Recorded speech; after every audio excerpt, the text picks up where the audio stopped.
Last time adventuring in the lost mine of Phandelver.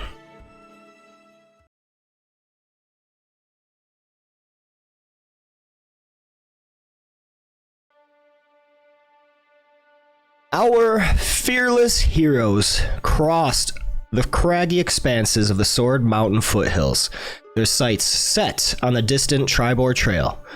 Their journey was fraught with trials, and the hilly terrain forced them to establish an early camp. But every setback was an opportunity in disguise, and our resourceful crew made the most of their downtime. Dr. O found a rhythm in her crafting, her skilled hands shaping a mysterious skull of revelation. A precious egg nestled within Viv's careful embrace, warmth pulsating from it with every passing moment, an almost living testament to the promise of new life, and a warm memory of the comrade she had encountered in Wave Echo Cave thanks to her true skills and good heart. The tranquility of the night was shattered by the guttural growl of an owlbear, the monstrous silhouette lurking just at the edge of the camp's firelight. Yet, instead of fear, Melian was filled with exhilaration, having waited for this moment since Cragmaw Castle. Almost like a dance, she weaved between shadows, sneaking up to the creature, and with a swift movement, her bridle of capturing looped around the owlbear. The creature's roars ebbed, replaced by docile submission, as the magic of the bridle asserted itself, and the formidable owlbear had become her new loyal companion. The next day, their journey resumed, but the wild had one more challenge in store. A marauding band of orcs blocking their path. Yet Mr. Bubbles and company faced them head-on, dispatching the savages with an efficiency born of countless battles. Brecker's spectral guardian swirled in a divine maelstrom, ripping through the orc ranks, ensuring a swift victory. The party finally made it back to the familiar path of the Tribor Trail and settled for the night, their spirits lifted by their recent victories. As the night draped the camp, Dr. O completed her meticulous work on the Skull of Revelation, a beacon of triumph amidst the daunting shadows. She held up the glowing artifact, marking the end of a chapter and the beginning of another. As dawn gave way to day, our heroes broke camp and continued their journey along the Tribor Trail, guided by the reliable Mr. Bubbles. They made swift progress, the trail providing a smoother terrain than they had navigated in the recent past. As they neared the southern crossroad leading to Phandelver, however, a shadowy form began to follow them from the sky behind. Dr. O, ever the scholar, revealed with a strange mix of excitement and nonchalance that their airborne pursuer was none other than a manticore, a monstrous creature known for its insatiable hunger. Brecker, choosing caution over curiosity, immediately responded with a guiding bolt, lighting the creature up like a shooting star. The manticore roared, hurtling towards them, releasing a volley of tail spikes that narrowly missed the party. Mr. Bubbles, spurred by a potent potion of orc blood given by Dr. O, roared in response, his blood boiling with newfound fury as he charged. Seizing the moment, Dr. O launched a web spell at the creature, sending it crashing to the ground, entangled and defenseless. Like a well-oiled machine, the party converged on the grounded beast. It struggled and roared, but their relentless assault proved too much. With one final growl, the manticore succumbed, falling still under the might of our heroes. After claiming their spoils, tail spikes for Brecker, and various monster parts for Dr. O, the party, victors once again, continued their journey, with each step bringing them closer to Phandalin. The hardships of the trail seemed to fade, replaced by the comforting familiarity of their frontier home.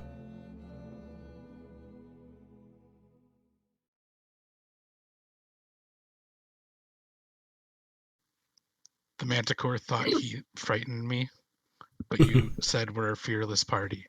So. You were never scared, Mr. Bubbles. That's right. Not even a little bit. Yep. You said we were fearless. I had to make the point. I love that you have no chill, Squeak. None at all. None ever. We made it back to Phandalin, finally. We made it back to Fandy. All right. And thus brings us to the present moment, where the rustic charm of Phandalin unfolds before you. Its wooden and stone buildings bathed in the soft golden light of late afternoon. The scent of wood smoke, roasting meat, and fresh hay wafts from the town. A comforting familiarity that is a balm to your road-weary senses. The town is alive with the buzz of activity. Traders hawk their goods in the market square, while children scamper about in a game of tag, their laughter ringing through the air. A nearby blacksmith's hammer rings against an anvil in a rhythmic melody of hard work and perseverance. Across the way, the warm glow of the Stonehill Inn invites weary travelers, its windows gleaming in the setting sun, hinting at the promise of a warm meal and a good night's rest. As Mr. Bubbles carries you into town upon the wagon held aloft, the villagers greet you all with both nods and waves, as well as queer glances. Their eyes hold a mix of admiration and gratitude. You are, after all, the heroes who rid the town of the Red Brands and Cragmaw tribe. Yet, underlying that respect is a hint of concern, a silent acknowledgement that danger and adventure are never too far when you are around. Arriving at the town center, you dismount from Mr. Bubbles to see Kellen Alderleaf, the halfling woman who housed you while you hid from the Red Brands, watching her son Cart play with the other kids before Stonehill Inn. Your gazes sweep across the town you have come to feel at home in, feeling the weight of your journey in the anticipation of new challenges that await. Kellen notices you, pads forward with her short strides. Well, if all of yous ain't a sight for sore eyes, come here, let me have a look at you. Why ain't you come to see Kellen and taking care of those ruffians? She shouts at you in mock anger.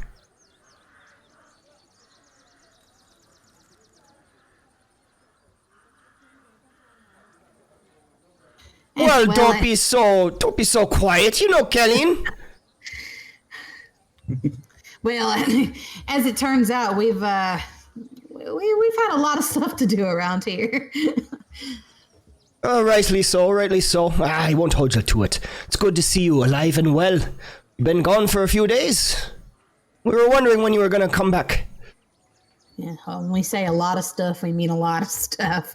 Yeah, you know, you save a town and suddenly people start asking you for a lot more favors. Not that we mind. Oh? What kind of favors? You going around saving the countryside, eh? Oh, something like that. Oh, did you happen to go north to Thunder Tree?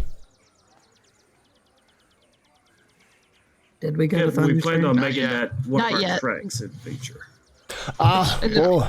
Not yet. Yeah, probably best to be provisioned before you go.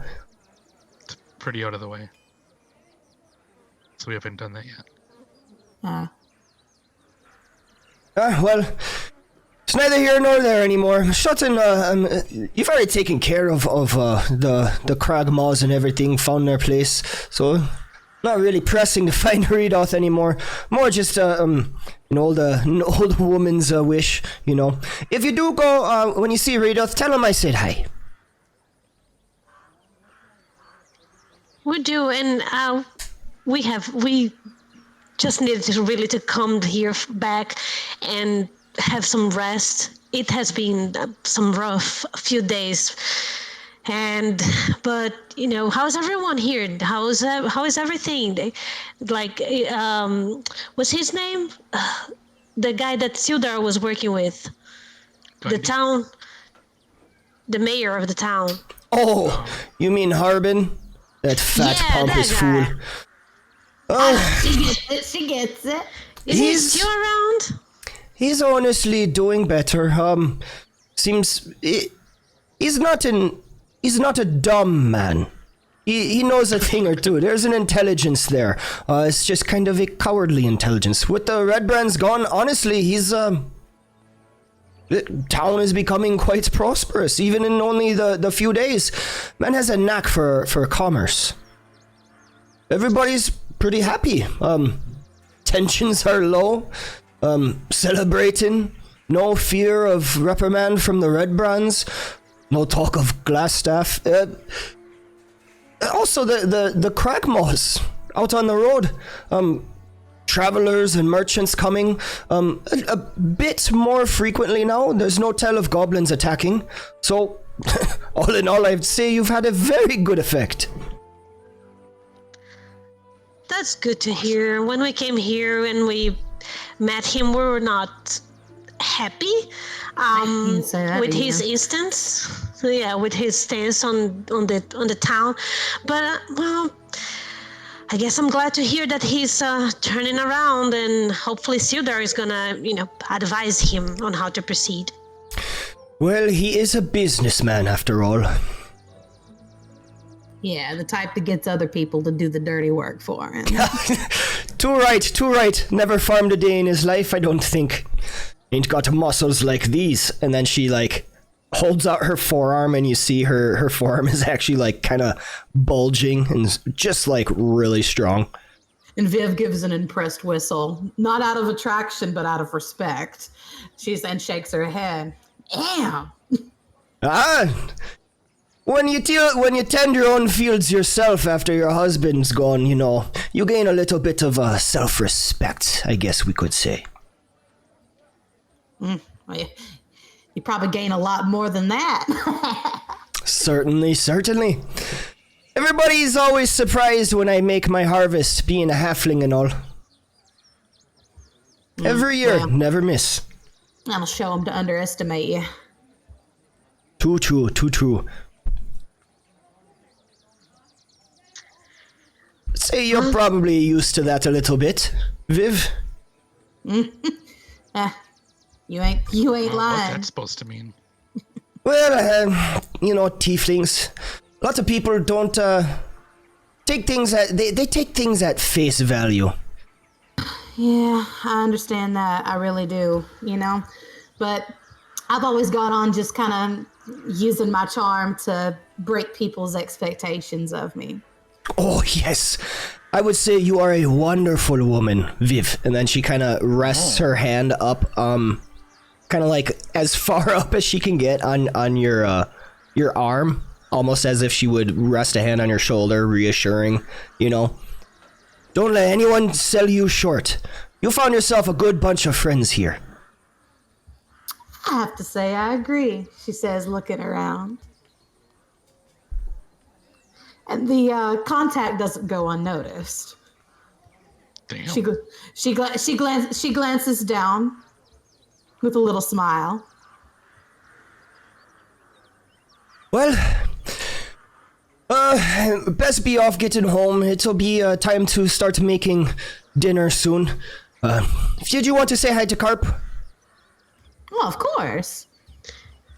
Carp! Yes, we want to see how they're doing. She calls out, Carp, come over here, boy. Then Carp comes by. Oh, hi! Oh, you're back! What'd you do? Tell me all about it. Did you slay anything? Did you find a dragon? Oh, man, not a dragon, but we did find a manticore. A manticore! What was that like? It was pretty intense. Have you ever seen how far those could fly? I hope you never have to. No, but I heard about them. They're solitary hunters, I think. Right? Huh? Yeah. I don't know. Yeah, Hey, yes, and. Does Dr. Offbay know?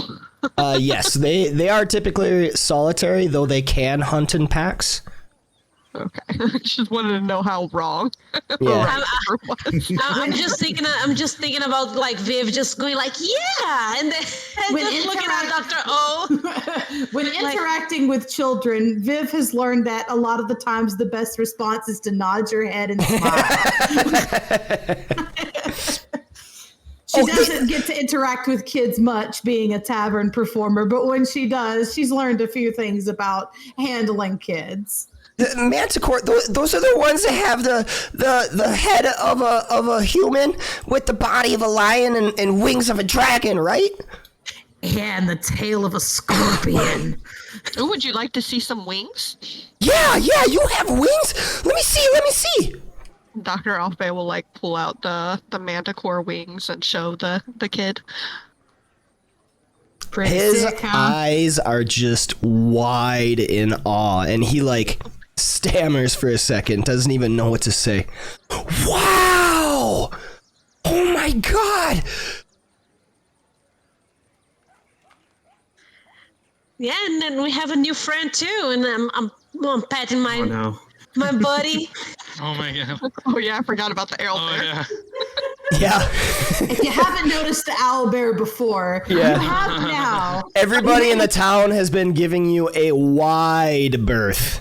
You may not have noticed because it's not currently tearing into somebody's flesh, but we do have an owlbear here with us. But You don't have worry. an owlbear? Is this your pet? I would say he's more like a friend, because I feel like if I say that he's a pet, he would get very angry. So I'm just gonna say that he's a friend. I don't think owlbears know comment. The owlbear clicks angrily. It's just mention of out of pet. respect. Really? Oh, what's his name? I don't know. That's a very good question. I'm currently working on seeing if I can learn to understand what he's saying, and maybe he can tell me his own name.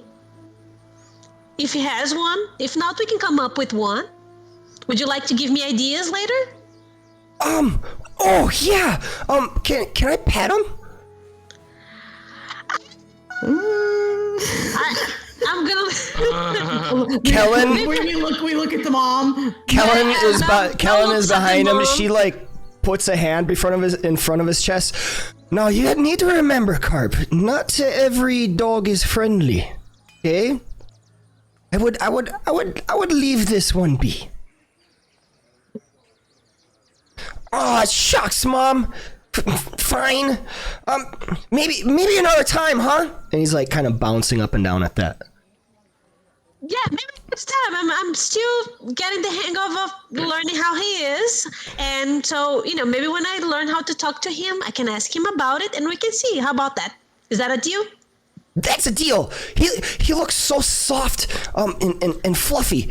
You should call him Fluffy. Oh my god, And at that this, is on my list. the owlbear like does the thing where like like when your hair stands up, except it's owlbear feathers, whatever, kind of stand up like He got making it. made of cat mad. Oh, he gets No, like not mad, but like it ruffles its feathers or whatever, and then like shakes its head. And Melian, you get the sense that it's like that's a pleasing display. Oh. Oh. He likes it fluffy. All right. All right. Okay. I guess he doesn't mind Fluffy. All right. Man, it was already on your list. Thank you for a great idea. Yeah, I was thinking Snowball, Fluffy, Mr. Pudgy. When you mention Snowball, it does the same thing and also gives hoo, hoo, kind of like a purring hoo. Oh my god. I would just call you so many things. Oh my gosh. Why don't you combine the two? You could call him like Fluffy Snowball the Third. Fluffy McSnowball. Sir Fluffy McSnowball the Third. Beautiful. It sits back on its haunches and like puffs out its chest. And then like its head is in the air with like lazy eyes, kind of like doing So that purring hoot. I feel like the name gives the correct gravita for this majestic being. So it is going to be Sir Fluffy McSnowball the Third. Why the third? Because he's the third owlbear that I've seen. Just that you see. What happened to the other two, Melian? Well, what? We were running away from them, and they were like, "Don't look back, just run!" And we were just running, and the other, I just set free in the castle to, have dinner. So he's the third. There you go. I think are maybe forgetting one? I'm forgetting one.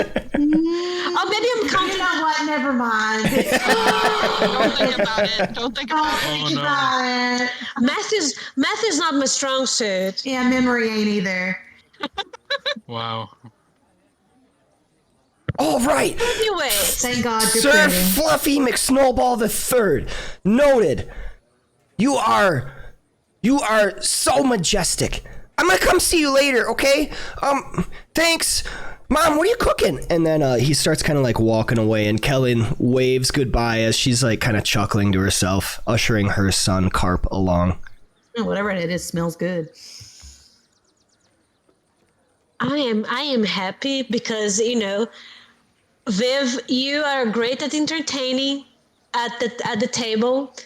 But I am so glad we finally get to eat a hot meal at the tavern, because between all of us, I don't know.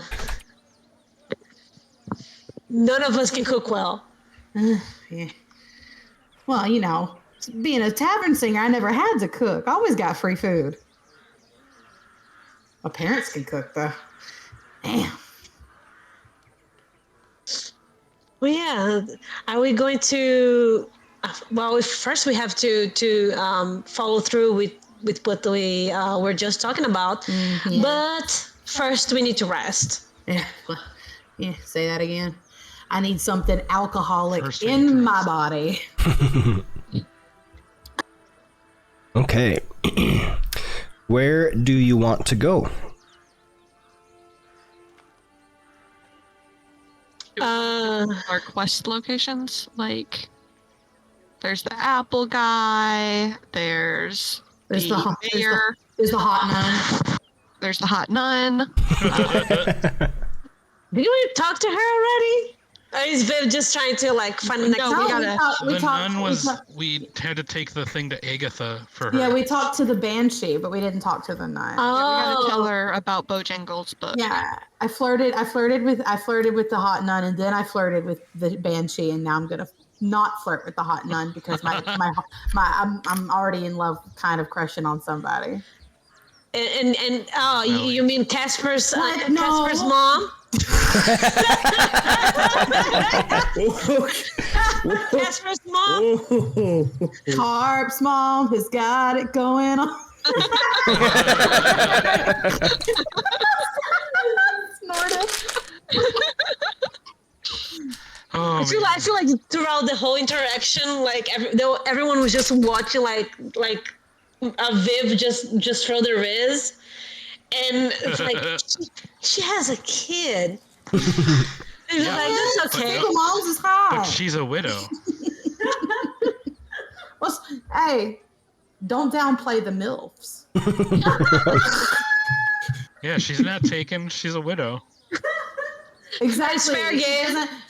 There's no husband or wife in the picture right now, so she's fair game. But my heart already belongs to somebody right now. We all know who. No, you don't. No. Are you sure? Yeah.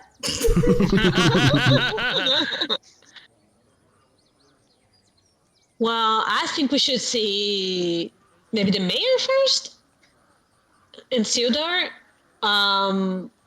Or maybe we can just go as we go in the town. We can go and just make a path.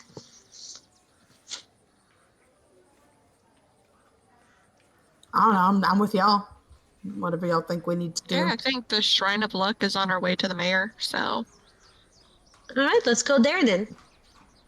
Shrine of Luck it is.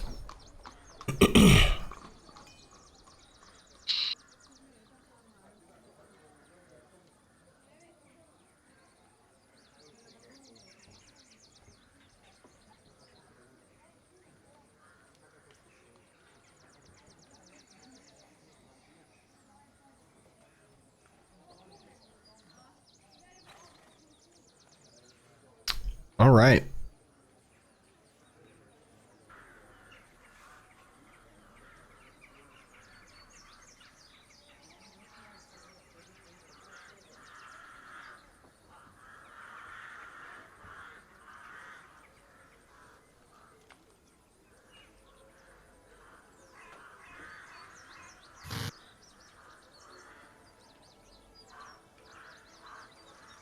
Do you have the map?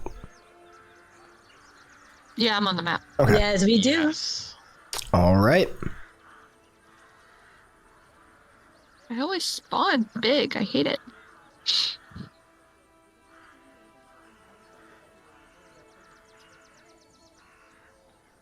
You come to the Shrine of Luck,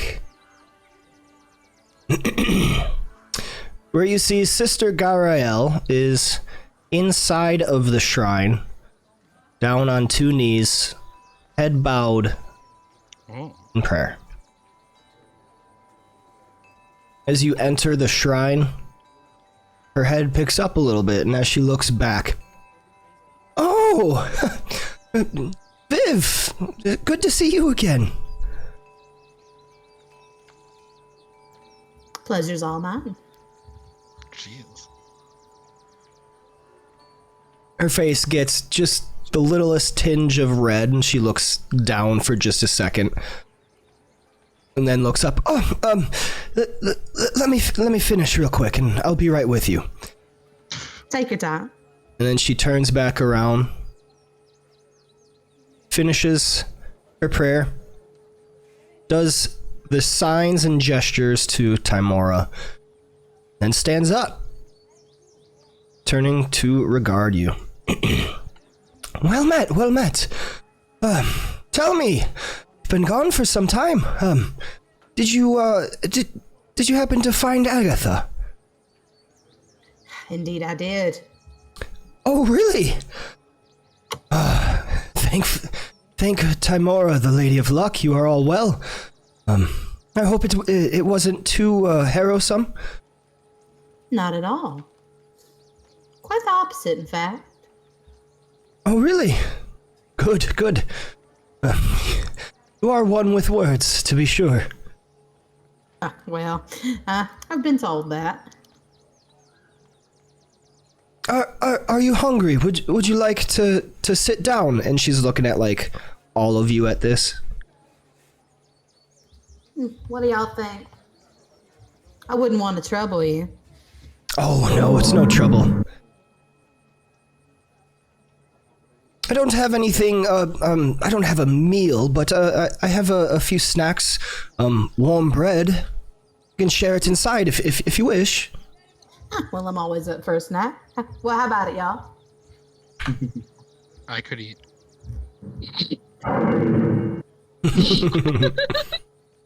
Well, one can't simply turn down the generous hospitality of a... Nor enter Mordor. All right. Yes, that's true. Thank you. And the sister is that leading you in.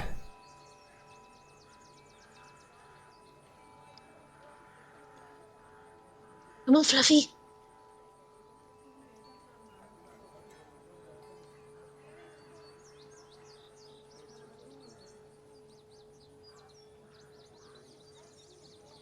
Does Fluffy come in?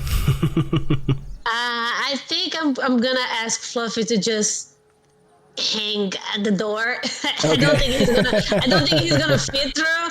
So I'm just gonna be like, okay, it's gonna be a little tight over there, and it might be too warm for you. So you stay here, cool, and I'll bring you. We can go hunting later, okay?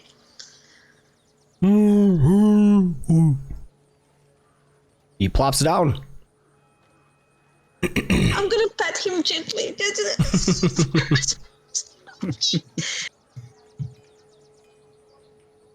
Oh shit. All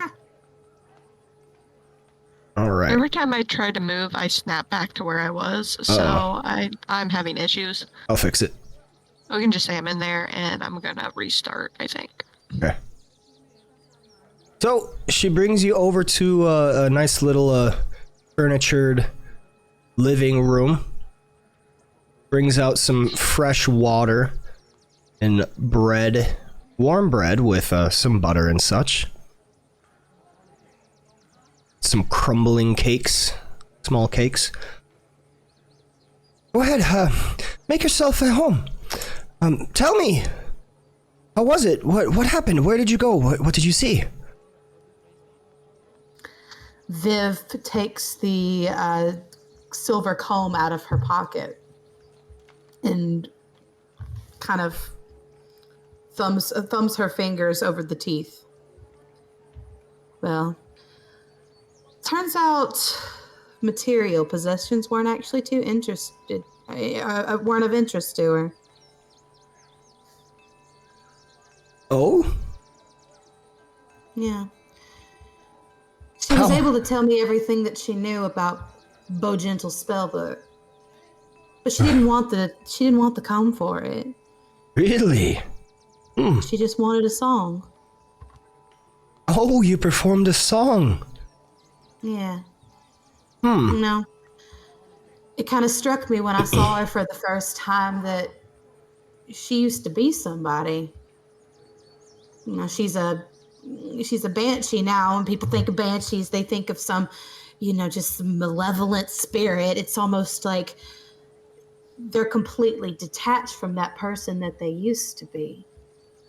But she used to be somebody. And when I saw her eyes for the first time, it just kind of hit me. She was somebody. And so I decided to try and remind her of that. And that's all she needed. And that worked. I mean, I suppose it did. She told me everything she knew. She said she sold it to a man named, what was it? Cernoff. A long, long time ago. In some city. Oh, I forget the name. It starts with an I. My memory's failing me, but I wrote it down somewhere, and I'll give you all the notes. Oh, I would greatly appreciate that. Yeah. You are quite amazing, I must say. And she moves to put a hand on your hand, and then all of a sudden she kind of pulls it back and nervously puts it to her face. Oh, let me get some more butter. It's all right. I walks out of the room. So much is. Viv just kind of looks at her feet and smiles and shakes her head. Breck. Oh, go ahead. I was gonna say, Brecker looks at her, raises an eyebrow. Then looks at Melly. And then she comes back with one little piece of butter, because you had plenty of butter. And then she just went and got back this little piece of butter and puts it on a thing, and then she's kind of avoiding looking at Viv right now. Viv's kind of looking down at her piece of bread that has an absolute abundance of butter on it, and just just smiling to herself I still got it, baby. I still got it. Oh. Sister Garael takes a deep breath. Well, yes, I would greatly appreciate if you could get those notes. Anytime. As soon as you're able to. I know you're quite busy and have a lot going on. I hope your travels weren't too rough. You all seem to be doing quite well. Oh well, there's definitely been some rough spots, but your task wasn't one of them. So don't worry your pretty little head about that. Yeah, I see you're quite formidable. Bringing a tamed owlbear. I can't say I've ever heard of such thing in the wide realms. Yeah, that's Mel's doing over there. It's pretty impressive, huh? Quite astoundingly. Your relationship with animals and beasts must be quite something to behold. It really is something to behold. I'm trying to It answer. should behold her. I'm just. I would like Sister to be Garael is going to do an insight right now. Oh my god! She rolls a 20. Oh my god. Oh. Oh no! Oh. If I'm not mistaken, she's a cleric, so that's even more. I apologize for this, but I'm so sorry, Sister Garael, but get cucked. Wow. Jeez. She, at the mention of this, like, suddenly her face kind of twists, like, ooh, was there something there? And then she looks between Melian and Viv and, like, notices a look of Viv at Melian, directed at Melian. Whether or not Melian is aware or not, but she kind of, like, comprehends. And then do a check. You see her, go ahead, do a check. An oblivious check. Yeah. I think Melian would just be completely oblivious. Well, I'll use passive insight for this. Vivacity, could you make me a deception check, unless you do not want this to be noticed? No, I think it's pretty fucking obvious. But Okay. all right. Melian. It's really going to depend on how well Melian can pick up on it. Melian with a passive insight of 14. Oh shit!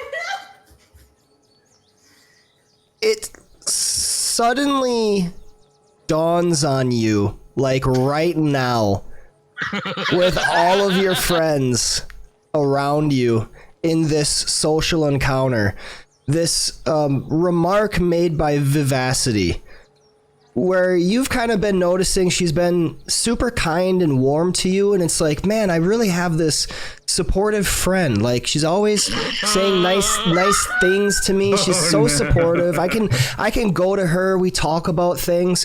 It suddenly dawns on you, like, wait a minute, there is something more there. And now you kind of like feel it in this moment. You get the sense that Vivacity may have taken a fancy to you. Mel is going to grab a piece of bread and she's gonna just shove the whole thing in her mouth.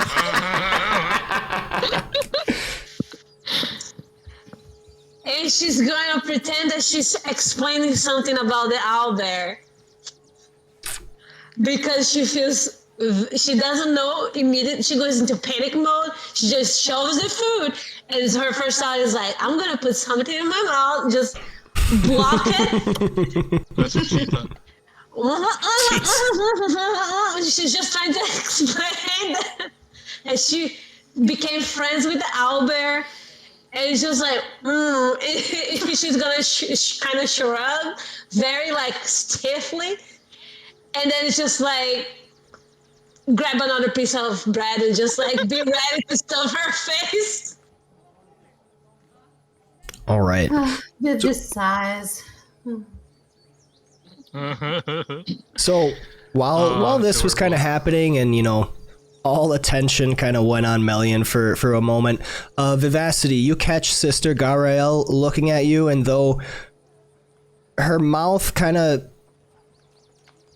twists into a little sign of disappointment, she smiles at you and nods her head lightly, kind of let you know, like, oh, okay, I get it. Viv gives her an apologetic smile.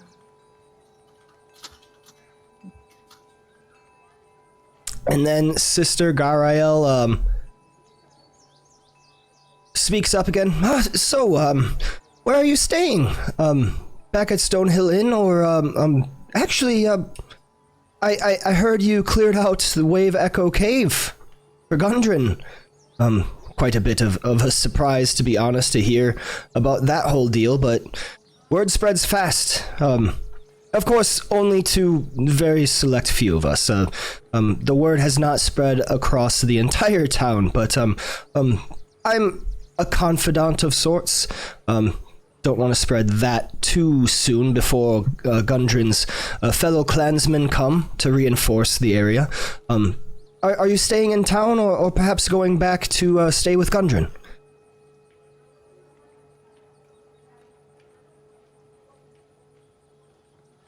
We're figuring it out. Oh, of course. Well, I don't have too much, but if you do need a place to stay, you're welcome to stay here in my home. Oh, she'd like that. Goes to the kitchen for a knife. Oh, damn. Kidding. Beyond deer, huh? As much as Viv likes to be in the presence of lovely women, she's not by nature a cruel person. So she'll nod and she'll say, "Thank you for the offer." Of course. With absolutely no intention of staying here. Just, she knows what she's done. She knows what she's done. Oh, and of course, as soon as you can get the notes, no real hassle. I would appreciate it though. Here is your payment. And then she pulls out 3 potions of healing. We can always use those. Yeah.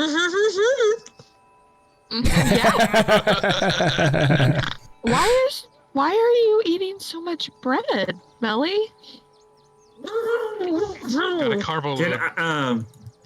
I just want to see if Brecker can pick up on the tension in the room, if you don't mind me making an insight check. Yeah, go ahead.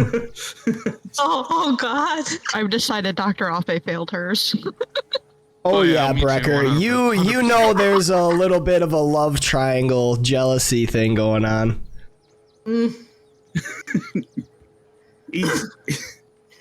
He sees the clueless Dr. Offbay, just kind of gives a sort of he knows she doesn't look like a child. He just kind of gives her a "you'll understand when you're older" kind of look. Well, the air in here is a little bit uncomfortable. Mr. Bubbles, will you follow me to the cart?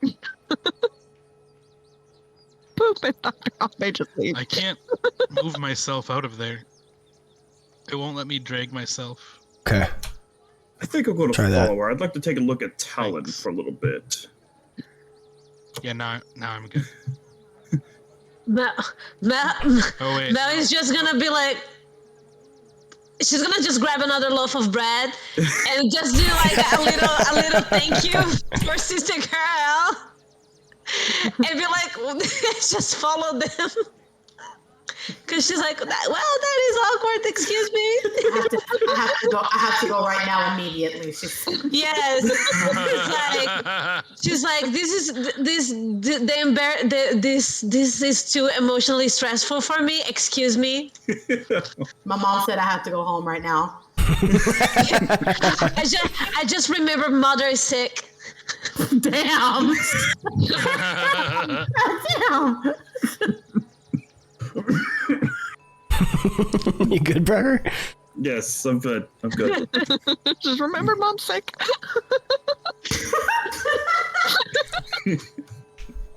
Okay.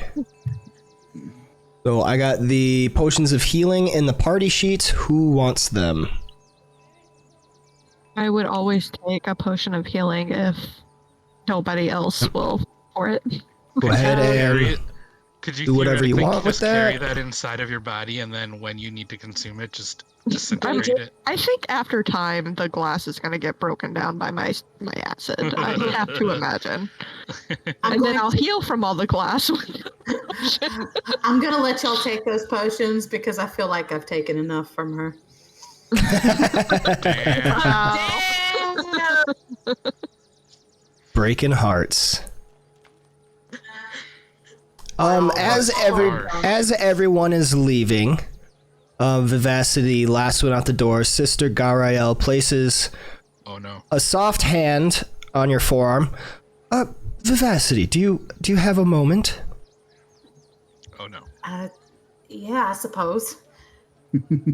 I I apologize, but it's a little confidential. Right. So she slips back in. Sister Garael, when it's reasonably that it's just you and her out of earshot of the rest, she looks at you and gives a slight smirk. I assume you've heard of the Harpers. Have I heard of the Harpers? Yes. The Harpers is well enough known. Moment. Nice. I meta know the Harpers, so that's cool. Okay. The Harpers, or those who harp, is a semi-secret organization dedicated to preserving historical lore, maintaining the balance between nature and civilization, and defending the innocent from the forces of evil across the realms. The Harpers involve themselves in many world-changing events that help shape the course of Faerun's destiny. They work in splinter cells, some individual agents, some groups, working towards kind of like controlling events from behind the curtain. Like secret agents, basically. Ooh. Like the Illuminati. Oh, The good Illuminati. Or the TVA. I wanna join the Illuminati. That sounds cool as hell.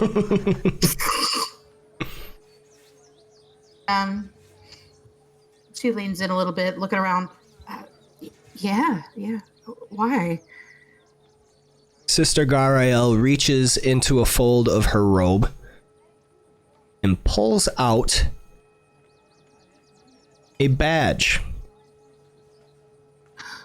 You see, the badge has a crescent moon opening to the right with a harp in the middle. And she looks at you, Vivacity. You are quite talented. I am beside myself to understand how exactly you got Agatha to reveal any information at all without using the silver comb. My information is usually quite good. That must have been some song. Your heart is true. I believe you have only good intentions. Not goodness for the sake of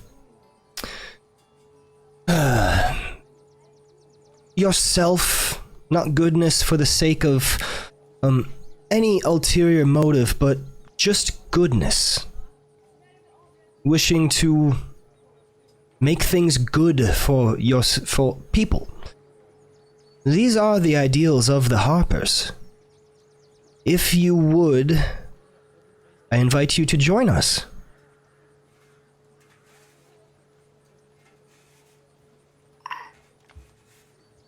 I don't know what to say. This is an honor. Yes. I think that's all I can say. Yes. Excellent.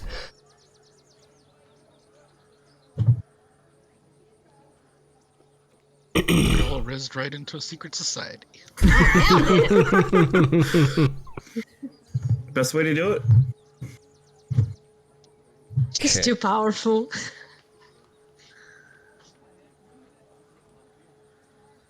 Excellent. I'll give you this badge. You are now a watcher. She nods. A watcher. So, what exactly does that entail? Well, the watchers are the entry-level recruits. I don't have anything pressing right now. Save for probably a little bit more information. You see, I do not know Bo Gentle. He was not an old friend of mine. The Harpers are actually looking for her spellbook. And you have greatly aided us in our search. If you could get me those notes, honestly, I am quite beside myself waiting to hear. You say a man named Cernoth. It's very interesting. Sometimes that's the only lead we need, is a name. But even so, the more information you have would be of great help. I don't have any quest for you right now, but if you come back or if you notice any of the signs of the Harpers, we work in cells in different branches. And see what good you might come. Otherwise, honestly, just stay on your path. Thank you. I'll get those notes to you first thing tomorrow morning. I would greatly appreciate it. Go on well, Vivacity. And I'm happy for you. Thank you. And I'm sorry. Oh, no. It's quite all right. Little disappointing, but it's quite all right. She looks to be a fine woman. There'll be somebody better than me. You're too pretty not to have someone. Oh, I'm not sure about that. I'll see you. And she gives her a nod and heads out the door. All right. Congratulations, Viv. You have joined a secret order. Oh my god, Vivi's gonna be one of those like spies that like perform and obtain information during her performances. Oh, that's so cool. That is super cool, man. That is actually so cool. I'm actually so excited about this. What the hell? She's gonna show her badge. I don't think I am. First rule of the secret society, you go around showing your badge, right? That's what Check this shit out. How are people gonna know you're part of a secret society if you don't show that your secret badge? Right? Nomad, can I be honest? What's up? When you said she reached into her robe, you said she reached into a fold, and initially I thought you were gonna say like a fat. she pulled it out under her titty. I thought you were gonna say she reached into a fold of fat. Oh my god. I was drinking water and I literally just No, that's where I'm keeping my badge. It's in my back rolls. Just pops out of her belly button. I wanted you to know that when you said that, that was where my mind first went. Well, that's interesting to say the least. You immediately said of her robe, and so it was only for the smallest of seconds. Like, I didn't even have a chance to reconsider my thinking. Every second counts. But that was what I thought of the first moment you said reaches into a fold. So you're welcome for that. I'm probably going to pull that out when you fight an ogre next. Oh my god, yes. You're welcome. The ogre reaches into a fold of fat, pulls out a great axe. Oh my god. Oh, that would be so cool. I love that Sister Girls said she seems like a fine woman. The last thing Mel did was just like shove a whole piece of bread in her mouth. Yeah. Just say bye. Mellion's mouth is so dry right now. She looks like a hamster. Butter on it. That bread was really buttered. She looks like a hamster right now. I'll butter your bread, Mel. Owlbear. Oh my god! Oh, even PG people. Not in D&D. not right now. The owlbear just looking at Melly like, you didn't bring me none? Down. Where's my bread? The owlbear's like just standing in front of you, like eyes as close to your face as possible, like wants the bread. Brought another one. I shoved one in my mouth, but I have another one in my hands. I'm gonna give it to him. It is very, very appreciative. I'll take the butter off because I don't think it's good for him. So I'll just like scoop a little bit of the, Oh my the bread, God. the butter. You gotta like It's watch what you for get. It's like you gotta watch what you give the owlbear. No grapes. Yeah. I'll be looking at the owlbear like munching on something. He's like, "What do you have in your mouth?" And then he just starts. Freezes, looks at you, and then just takes off. Oh. Sir Fluffy, what do you have in your mouth? Yeah. All right, everyone, where do you want to go now? The The mayor. next place. Mayor. Town Master's Knock that out. Hall. I don't even know if he's mayor. We've all just been calling him the mayor. It's true.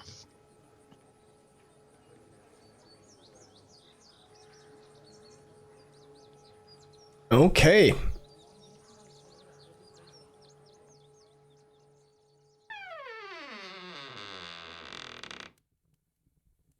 You make your way over to the Town Master's Hall. Have you all on the map? We're gonna be calling him like everything is said town master. It's gonna be like sheriff, mayor, Poobah. Everything but Town Master. Yeah, just and all on purpose, just as a little pee for him. City guy. Wow. Village dude.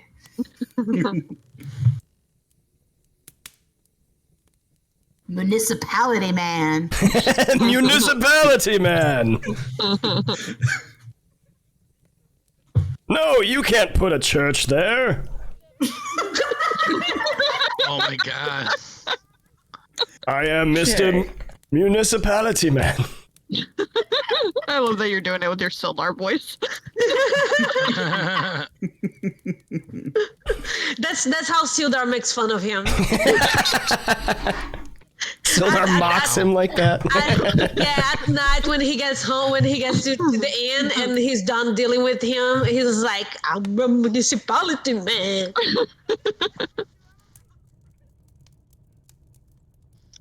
Gosh.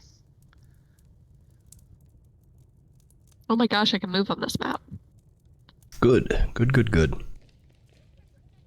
Say that and immediately lag.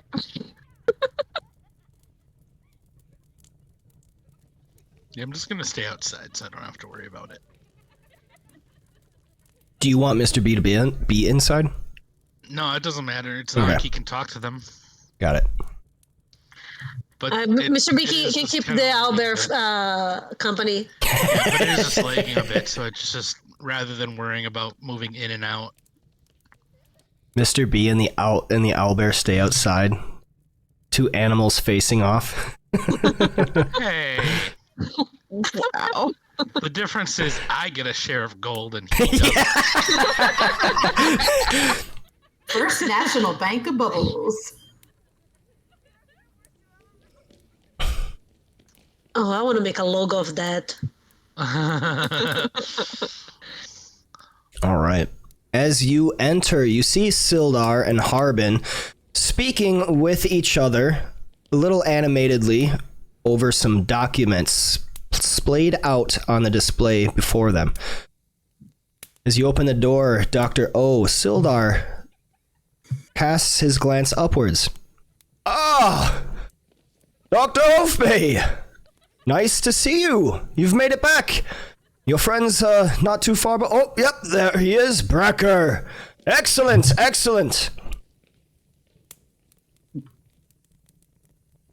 Mine is lagging. I'm trying. Oh no. Yeah, I think we're all struggling to move. Okay. I'm in That is there. why I stayed outside. I've moved up to the desk like 8 times now, so. We'll just say that I'm there. Okay. Well, hi. We came to claim the reward for clearing out the orcs. Harbin speaks up. Oh, excellent, excellent. It's good to have those orcs out of the area. Not good for business. Not good for business. And then he starts looking in drawers and everything. He seems actually cheerful. All right, 100 gold pieces. I can move. There we go. Excellent. As promised. And then he slaps the coin purse on the table with the signed document contract for 100 gold pieces. Which I can't remember if you guys bargained for more or not. I don't think we did. I think we just went out. Yeah. Adventure. Yeah, I think so too. Okay. I think we made it like a point of being like, we'll get this done, and like, or maybe this was handled mostly with Sildar. Was that when he was like taking more care of the town? Yeah, so like Sildar was kind of like taking over above Harbin. Harbin had the basically like the job poster with the quest, like take care of the orcs posted, which you guys like took, and then you said, hey, we'll do this. Oh yeah. I love that we have to present like no evidence that we've actually taken care of this. Source? Wait, I'm pretty Trust me, sure. bro. I'm pretty sure we have some stuff, don't we? Yeah, I was like mentally prepared to just like pull out an orc heart and put it on the table. Yeah. He like Would you like some proof? so he puts the coin purse on the table and then says, of course you have something in the way of proof. Not that I don't believe you, not that I don't believe you, it's just bureaucracy. I mean, I have, should like Dr. Alpe will like shuffle around in her bag. Like, I have a heart. Like, does that help? She'll like look at the heart and then show it to him again. I'll take your word. I'll take your word for it. Shows the heart. Should put the heart back in her bag. No need to put a mess on our documents. Well, look at that, Sildar. You were right. Of course I was. These are heroes.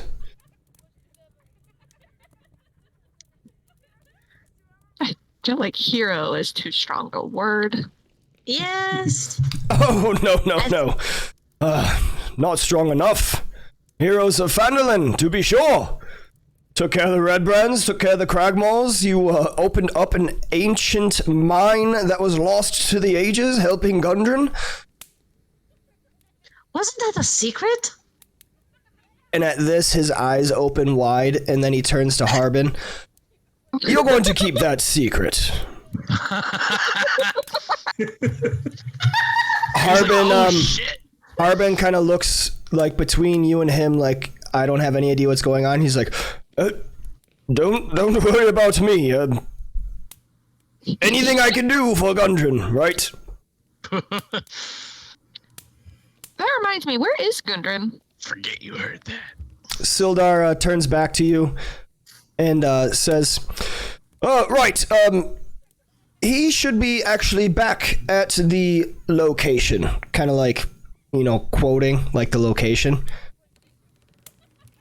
And then looks at Harbin with like a hard glance, and Harbin's like, I think I have some documents to take care of in the back. What about his brother? Was he able to get him revived? Nundro, no. He is gently reposed still, waiting. Well, actually, no. There was a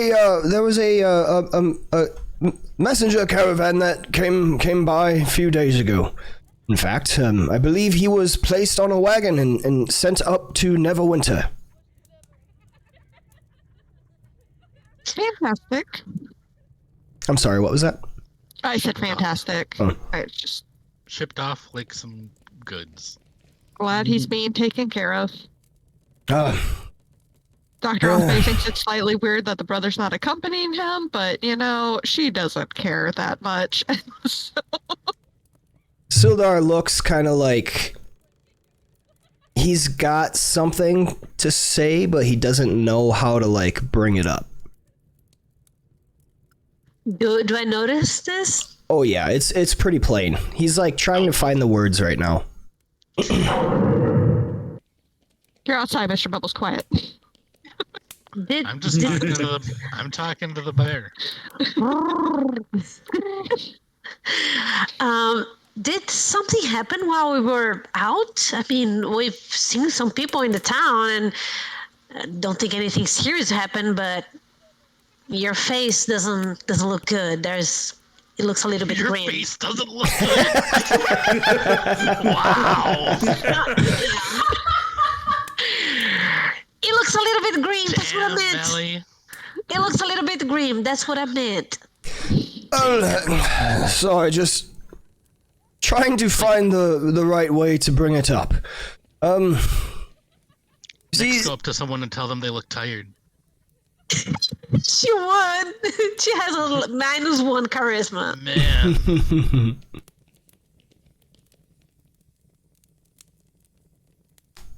You see, just yesterday, actually, was when the caravan arrived. Came back with the message that we had sent. Brecker, your message was properly delivered. Should be making its way to Baldur's to Neverwinter, to the right hands. I'm sorry, I failed to remember your companion's name, but it was part of that. The courier came with some interesting news, developments across the landscape of the Sword Coast.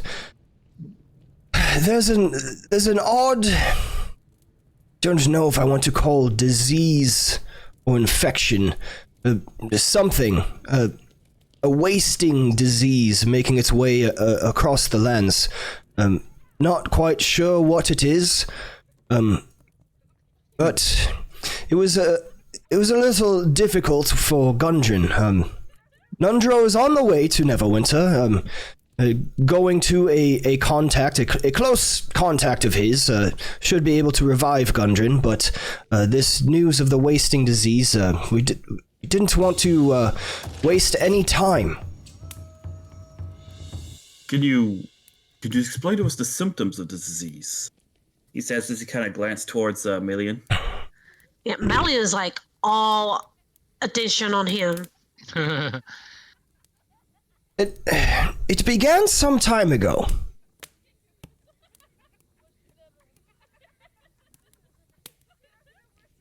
Second.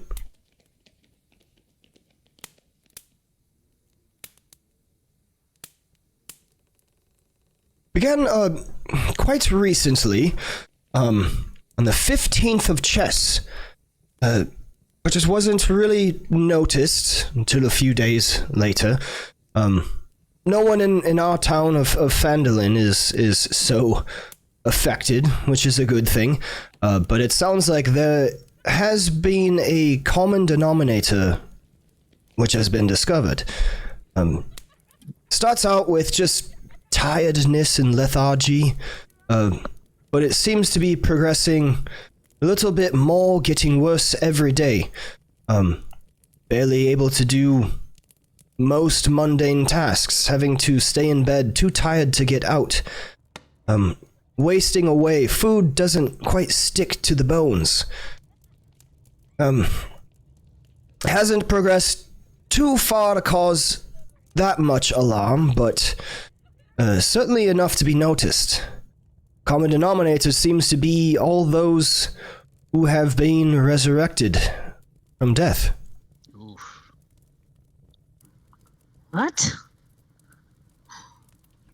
Yes, some sort of lethargic curse on those who had died once and received the rituals to come back to life. quite an expensive spell of divinity, but, you know, there are those who may be able to afford it. Is Mel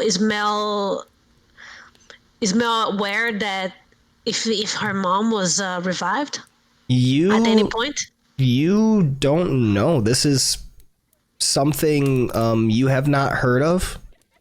But go ahead and make a history check for me. Okay.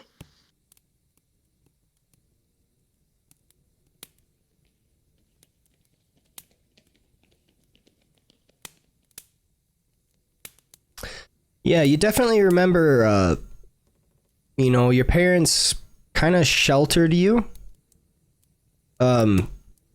They taught you a few things about their business, but they were also still rather hush-hush about it. And they always talked about the danger on the road. Not the merchant business itself, but the dangers that you come across traveling and, you know, kind of keeping you out of the jungle, away from the animals that you have come to so love. This fear definitely kind of irritated you and frustrated you. Living your sheltered life, you never really understood it. You live in the jungles of Chult, like, what's the deal? You grow up with this stuff. And it was always your mother that was really, like, hammering it in. That's dangerous. Don't do that. You could get hurt. Something bad could happen. Oh, God. Almost like she's afraid of you experiencing something that she went through, maybe. Mel is going to. She has like that kind of like a blank stare, like she's like combing through her memories and like trying to find anything that would, you know, give any information away that would match her mother to this, and this new suspicion definitely like sends a chill through her bones, and she approaches closer and suddenly she's like on business mode, like, okay, when did it start spreading here? What else happens to them? Is there anyone investigating a cure?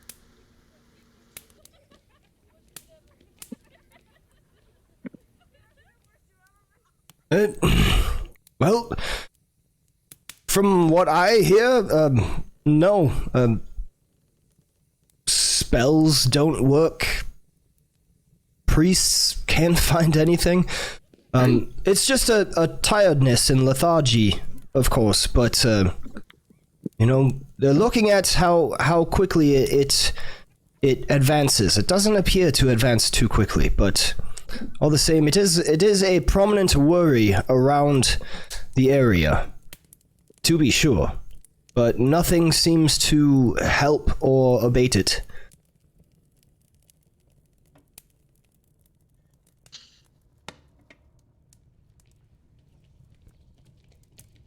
How you say that in the worst cases they're bedridden and nothing can, food doesn't stick to them.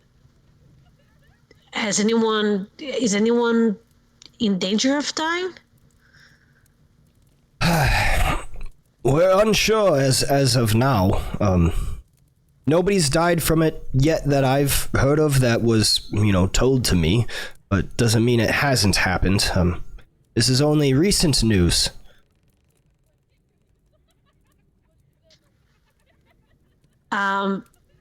Mel is going to dart off to the entrance or the side area there. I don't know if I can move.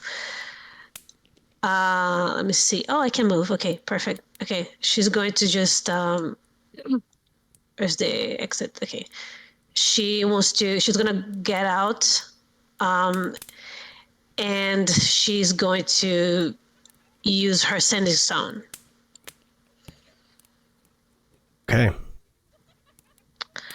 Basically, I just want to go somewhere like here, maybe, like a little bit away.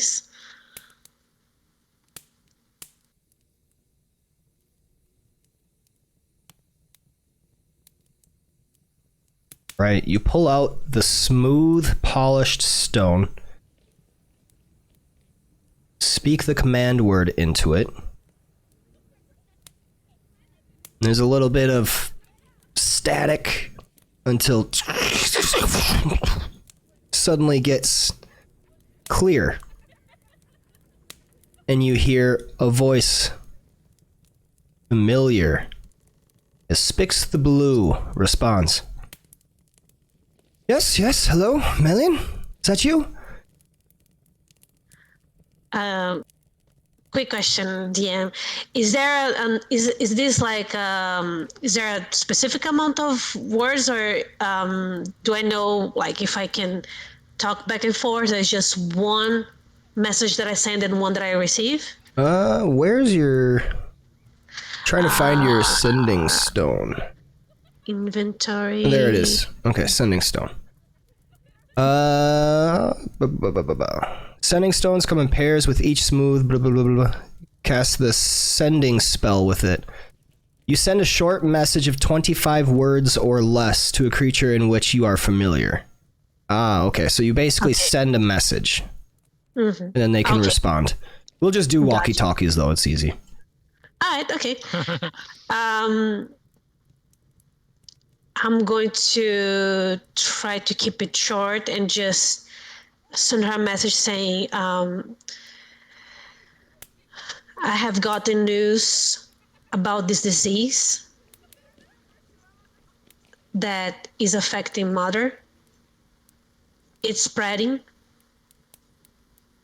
and affecting people who have been revived. No news of death yet, but I am worried. Please send news.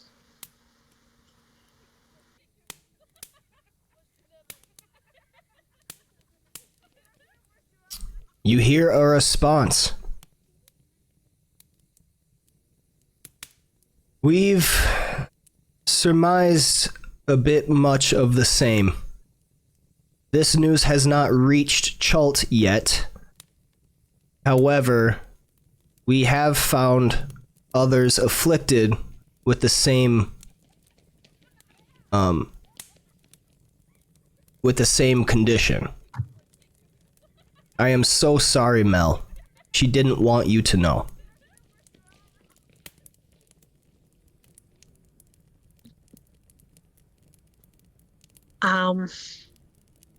Mel is going to touch the smooth stone and she's gonna say, I think I must return home sooner than I thought. I will send you more news.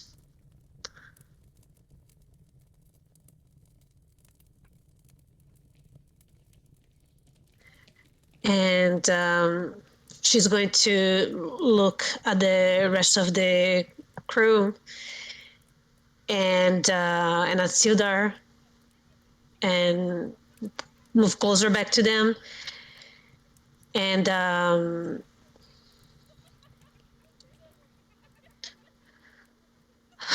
seems like a similar situation is happening in Schult. I feared as much. My master also doesn't have news or more information than we have here, but seems like even the cause of it or the correlation is still unknown back home.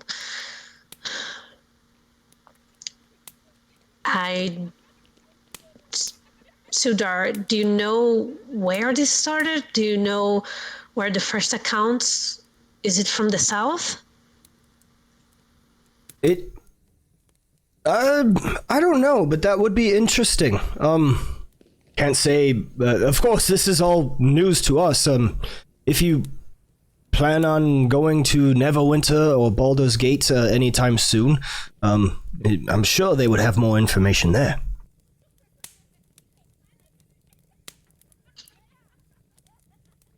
I'm gonna look at the rest of the group and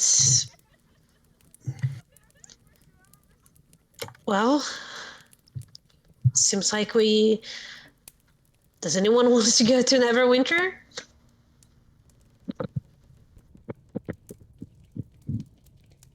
I'm all right with going. I think that makes sense. Does Dr. Offbay have any idea what may or may not be going on with this mysterious illness / I don't know if he said the word curse or illness or what? He said wasting disease. Wasting disease, yeah. Make- Especially that it's not cured by magic and stuff. Like, Make me a medicine check. all right. Can you tell me how to get to? Oh, Never- sweet! Ooh. Make me an Arcana check. Oh, shit. Come on. Wait. Oof. Hey, I'm gonna use my inspiration. Okay. Nice. And it didn't do me much good, but it's better than a one. Better than a one. All right. At the sound of this, your interest is extremely piqued. Please meet me in the whispers.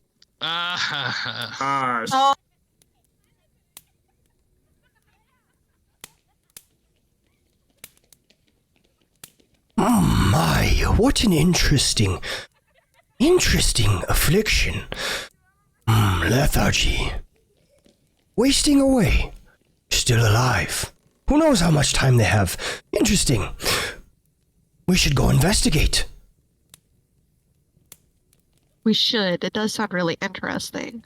So there's quite a bit, and wait, do we know where? No. You must figure it out. You must learn of this. I agree. So you don't know anything about it then? I guess because I don't know anything about it. No, I don't know a thing. Okay, yeah, we'll find out more. Where would you go for information? Just to the cities? Well, that lordly one spoke of, what is it, Neverwinter? We were there before, I believe. Not for Before very long. I, came to consciousness. Yeah. We were there, but it wasn't very long. This doesn't seem like a library situation. We're gonna have to go gather information. Possibly at the temples, right? I am unsure with how this works. You beings like to share information with each other. Perhaps somebody knows more. You're right. We should definitely head to Neverwinter. I have been paying attention to your recent machinations, and this fortress looks like a very interesting idea. How does it work? Well, I love the idea. So, we have the cart today. So I was thinking it actually should be a fort. And when you go inside, and it's an extra dimensional space so that it is larger. And then we can have things like a forge and a lab so that I can do work in peace while Mr. Bubbles takes us across the countryside. Ideally, in the future, it would be able to, maneuver on its own without the need of Mr. Bubbles. But, one step at a time. I love it. You will make this. It sounds fantastic. And you feel this surge of static energy kind of pulse through you, mainly from in your head space. And you're going to have advantage on all of your things done to make this battle wagon foundation base.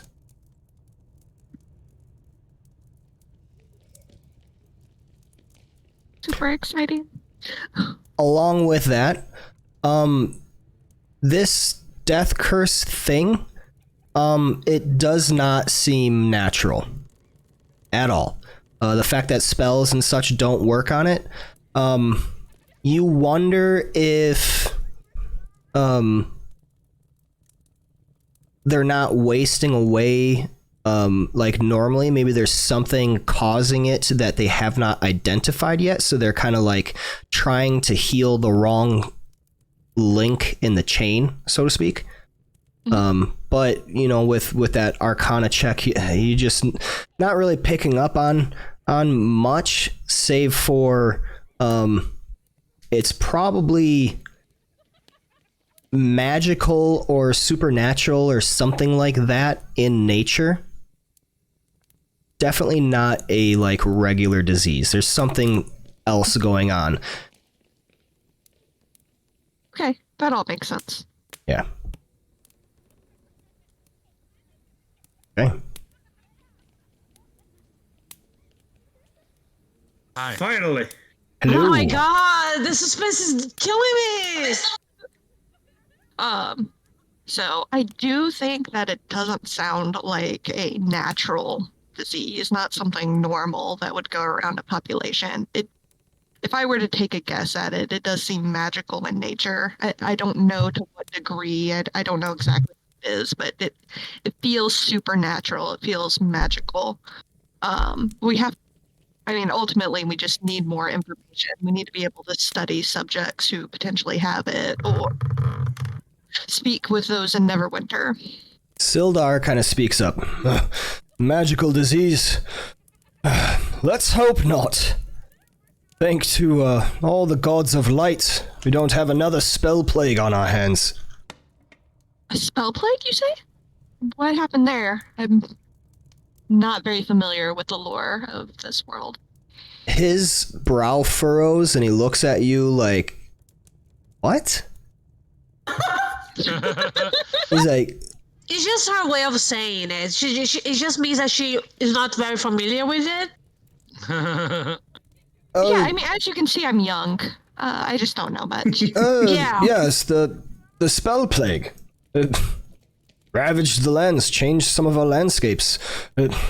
Neverwinter actually quite struck by it. Lots and lots of people died.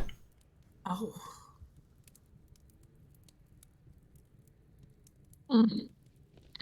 That'd be quite unfortunate. All right, well, I think we're gonna have to go find out more. All right. So, little information about the spell plague. So, Dr. O and Mr. B would not know this, but Brecker, Viv, and Melian would definitely have knowledge.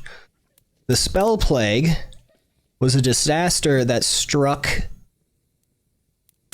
Faerun and even the plains themselves in the year 1385, caused by Mistra's assassination at the hands of Cyric and Shar. Mistra was the goddess of magic. Cyric What year is it now? is the god of lies. 1495. Yeah, Oh, okay. it's quite a bit later. Cyric was the god of lies, trickery, and strife, having previously held dominion over tyranny, murder, lies, intrigue, and illusion. And then Shar is like the dark moon, Faerunian goddess of Shar. darkness and night, the malevolent twin counterpart to the goddess of the moon, Saloon. Is also the creator of the Shadow Weave, a dark counterpart and attack upon the weave of Mistra and her successors. So Mistra goddess of magic, who controlled the weave, which is what magic comes from, was assassinated, causing the spell plague. The spell plague continued for a decade, leading to the Wailing Years, during which arcane magic ceased to function and Toril was transformed. A lot of people died and magic was basically changed forever. The rules of magic had to be relearned and stuff like that. And then there were also... What? I was going to say, and I think that's why you can only cast up to 9th level spells now. Yep, there are no 10th level spells now. Like, it was because there was a 12th level spell that basically broke everything. And then there's the spell scarred, such. Did I learn any of this Big from the boy Red lore. Wizard who told me about so much civilization? Nope, that was Netheril. That was Netheril, the Netheril Empire, which was like basically like Ancient. the Romans. It was Gotcha. way before Okay. this. That's fair. Okay. So like Netheril was the empire of like so much of the world, whatever, and it fell apart, and then little civilizations built on top of the ruins. Did Netheril ever have something like this? No. Okay. Might as well ask.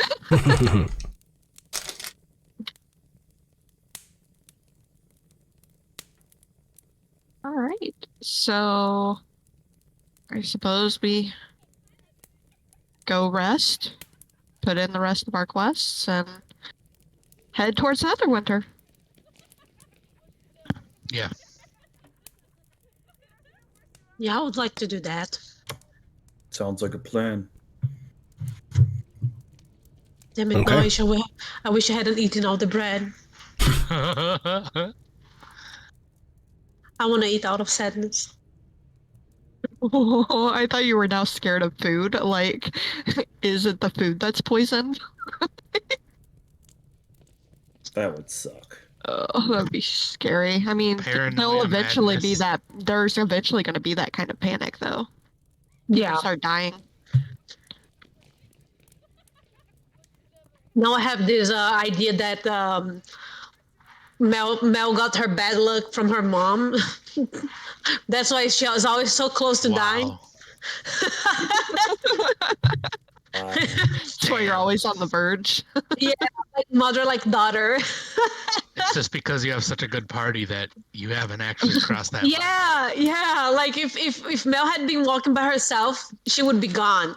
I think it's probably the rebellion in you from being sheltered as a kid. Like, now you don't have enough sense. You're like, now I'm gonna almost die all the time. Just to spite you, Mom. You kept me Wow. safe. Now I'm gonna waste all that work. Wow. God damn. Shit. Oh, we're into some good miscommunication drama here. Oh, that's so tasty. Okay, so I did want to talk on the crafting stuff. Yeah. I know you guys feel pressured, like you don't have time, but I want to reassure you, you absolutely do have time. So Brecker, I want to make sure you get that chance to reforge Talon, and Dr. O, I want to make sure you have that chance to build the base for the wagon. And then Vivacity, that snake egg, it can continue on, no problem. Definitely not time constrained on that, because you can take that wherever. The Forge of Spells at Wave Echo Cave is definitely an area where you can do all those forgings and everything. Talon is an uncommon, so that is 2 work weeks. Dr. O, let's see if I can find it. Wrecker, would you be willing to assist make Mr. Bubbles' grapple weapon? With pleasure. I have schematics for it, but I don't have enough time to complete everything. Well, I don't have it pinned. She's about to tell me a lot of time. I can help too. I can make him a flower crown. And that's not Mel's in whole there. knowledge about the vaccine. Depending on how long this wagon's going to take, I was actually hoping to make 2 weapons. Oh. Nice. I can't find your wagon schematic. I can. It's in bar chat. Is it? Yeah. Okay. We had said like 3 times 10 minus int mod work weeks, right? For training a feat. Yeah. Okay. So you can start working, Mr. Bubbles. There it is. Okay. So that is rare. Rare is 10 work weeks. Oh, my. Yeah, that's why I was like, yeah. ooh. Well, I could probably hire some people to help with construction, like inside it, but the magic itself, I think I would have to do. I mean, honestly, I'd like to progress without kind of punishing you guys, so I'm kind of okay with this stuff just like happening within a week. And then I we have to train for 180 days. and then we just continue as normal if you do any more crafting. But yeah, like these are things that you guys have been wanting for a long time. I don't want to take that away from you just because time progresses. Yeah. Okay. Fair. So, what do you guys want to do? Did you want to go to Neverwinter, or do you want to do the forging at the Wave Echo Cave? I feel like I couldn't possibly go forge when Melly's mother is in danger. Like, I don't feel like we have a real option in picking between those things, except that you said we had time. We have to talk to Gundy about taking the forge. Not the we don't. Well, The we forge want of the spells. yeah. We don't want the actual forge.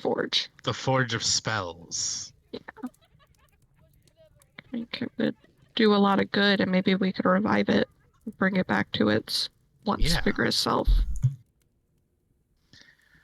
Yeah. Power my cart. Yeah, so to train my feet, I need 900 gold. And because my int mod is -2, so it's 10 minus -2. So it's 3 I think it's times max 12. 10. I think it's really max 10, good. yeah. Oh, okay. It can only be reduced by your intelligence. Okay, that's... Okay, so instead of 36 weeks, it's 30. Okay, so only 150 days.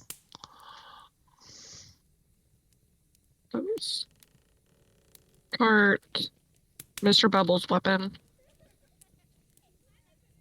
and I really want harvesting tool. Harvesting tools. Oh, yeah, proficiency. Okay. Yeah, I don't need so let me the beat, but getting the proficiency would be nice. Let me look at this. Which I think is 6 weeks. So my cost went from 900 to 750. Okay, so let's do a downtime.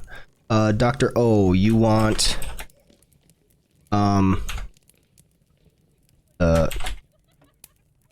battle wagon extra dimensional space requires 2, no, that was 10 work weeks, so 50 days, which we'll cut down. Required cost 18 weeks. Yeah. Who's willing to split costs on the battle wagon with me? Well, I want the cart. 2,000 gold weapon. pieces. Oh, okay. Yeah, I think we can all chip in. Yeah, I can pitch It's in. something for all of us, after all. True. Yeah. We can just take it out of the whole party pack in my Yeah. Sorry. Yeah, exactly. Okay, and then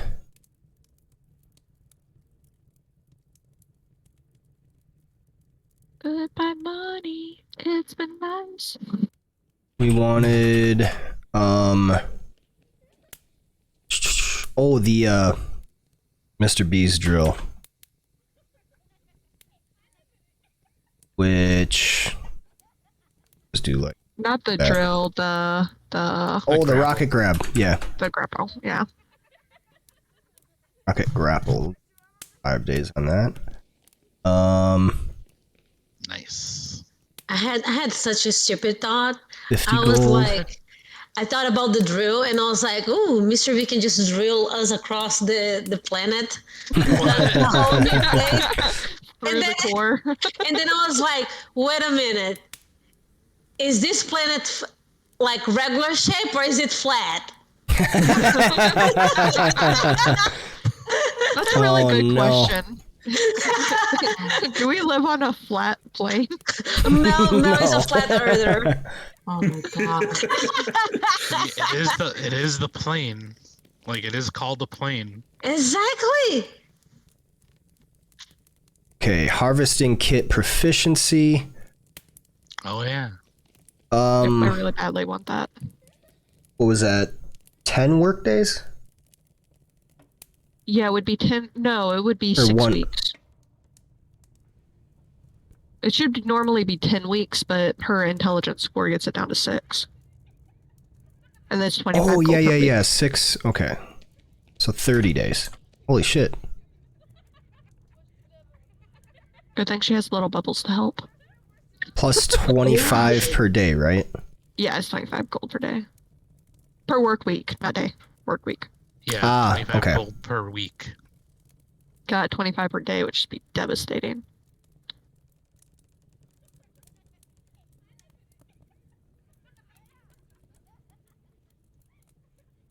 And even for me, 25 times 30? Jeez.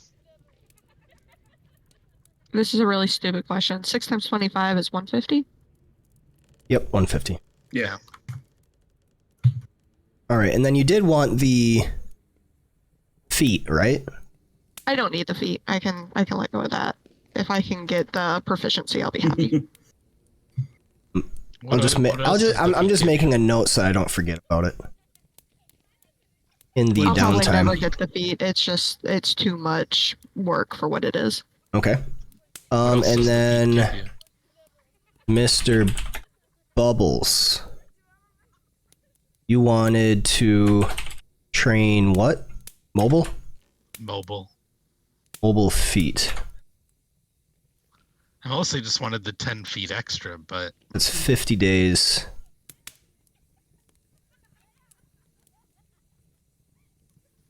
well, it's 50 per thing, right? Because Well, you said it's- a feat it's, is 3 uh, skills. It's 10 work days, right? 10 Or work weeks 10 work weeks times 3. minus your so times 5. Yep, and then there are 5 days is a work week. yeah, 50 days. Times And 3. then but a feat is 3 skills. You times said. 3. That's right, 150. Yeah. That's what I'm missing. Okay. Yep. So then 30 times 25 is 750 gold. Yeah. Did you not see I added it into the downtime tracker already? Oh, you did. Ah, Oh, that- I did not catch that. Yep, Okay. It's already in there. Talon reforging requires. I realized as you were narrating that it sounded like you were typing it to Yeah. yourself, and I was like, don't do that. It definitely was. 2 work weeks, 200 gold. Yeah. And if I could permit another weapon, Okay. you don't Yeah. have to, don't want. Yeah. What weapon? Let me send it to you. I wish I could just train the 10 feet extra, but I don't If I know could if just- that would really. Yeah, let me just. Mel when she's asked to draw the planet. There we go. Let me just DM it right to you real quick. Okay. Ah, shoot. I think I deleted your the messages. Give me a second. There you go. We have Vashti, to. you gonna learn about your Ooh, secret okay. society? I want to build the uncommon version. I do want to learn more about the secrets. If I could permit. Yep. The only thing I Awesome. know about is from the movie. Meanwhile, Mel's brain is like elevator music. Dun, dun, dun, dun, Dun, dun, dun, dun, dun, dun. Owlbear. Dun, dun, dun, dun. Owlbear. The owlbear is pretty freaking cool. Did you see the picture of the battle fort having like a stable in it for the owlbear and the snake? Wait, what? Yeah. Yeah, I did a little like diagram that? of what the inside space would be like. And like the bottom has a big stable area, which I thought would be for owlbears and snakes, and then it has a forge area so that we can always be forging, and then a little lab for Dr. O, and then there's an upstairs that's filled with bedrooms. Oh my god. Have our own little bedrooms. Oh my god, I can see it right now. Oh my god. Oh my god. And then at the top, like roof, I wanted to put little busts, like when I can make it a fortress. It can't be a fortress yet. It has to be a cart. But I had a little bust of a snake, a gun symbol, an owlbear, and Mr. Bubbles. And my idea was to make the bust of Mr. Bubbles an illusion of Mr. Bubbles so that I could stand in place of the illusion.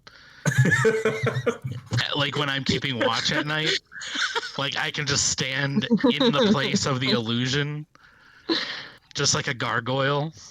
Oh my god. Oh my god. So it can be there like normally, but I can just stand in its place. Any thief manages to find his way in, just watch it. I am so here for this. I am so here for all of this. Okay, so what I am going to do is that wagon, you'll have this crafting would have the interdimensional space, and then it would include the forge so that you can like continue. You know what I mean? Yeah, Is so we that can forge. that would reduce the downtime kind of like issue, because then you can just continue your forging inside.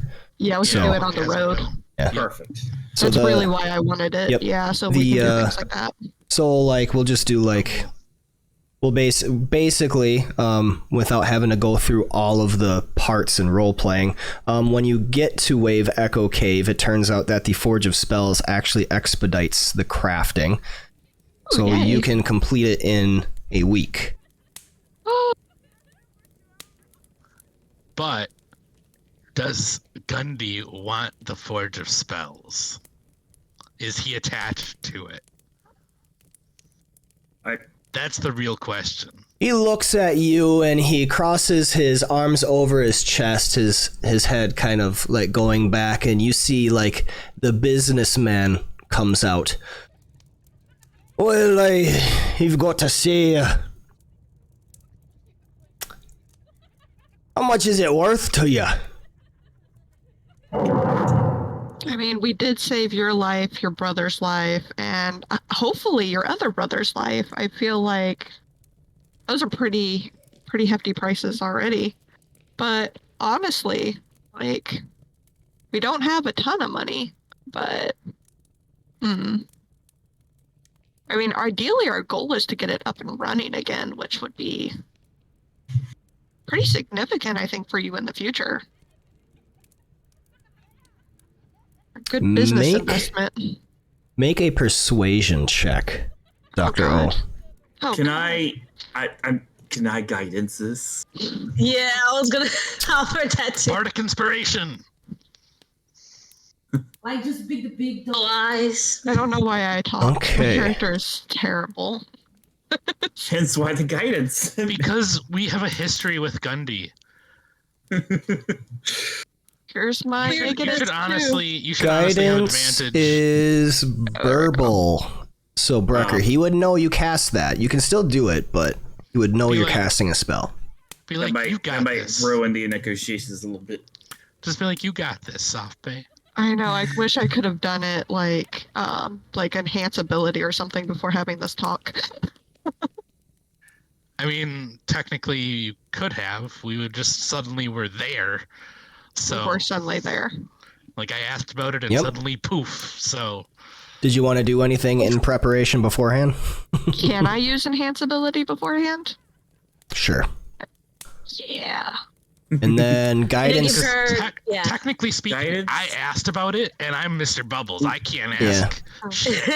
Right? So let's start over. You're going to Wave Echo Cave to meet with Gundren, and you're going to try to negotiate the release of that spell forge. Guidance lasts a minute until Yep. it is used, so I could cast it a minute before we have our talk. So who's talking? I can That's also a- cast on her. I do feel like Viv is the best talker. You can Is just that help her. right? I can cast Yeah. Eagle Splendor on her too. Make her And we extra could good at we could talking. say that the thing that you were going to do, persuasion, would be like a help to Vivacity too. So Vivacity would be rolling hers with advantage thanks to that. Let me- And guidance. Sure. We All right, want then. that. We want to help that. All right, so do I have to do the whole speech over again? Viv hasn't been paying attention the entire time. She's like, "What? We're doing what?" Sure, whatever. Fuck it. We'll do it live. We want to convince him that to let us use the forge. I know We're that. I gonna was take it. listening. I was asking, do I have to do the whole She speech was- over yeah. again? Yeah, because your speech is good. Yeah, you are really good at speeches. Let me give you some Eagle Splendor. Wow. Like in real life, yeah. Well, But yeah, getting that Forge of Spells would be really cool for our... You're interrupting Viv. you sure are. I didn't know she was Pet starting. peeve. Pet peeve. I didn't know she was starting. It's twitching. And we just keep interrupting.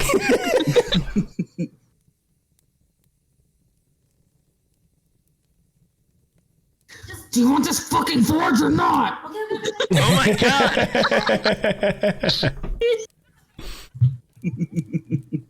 I'm convinced. So I'm convincing Gundy that we need the forge. All right. Yeah. Fine. I flip my hair. Done. That's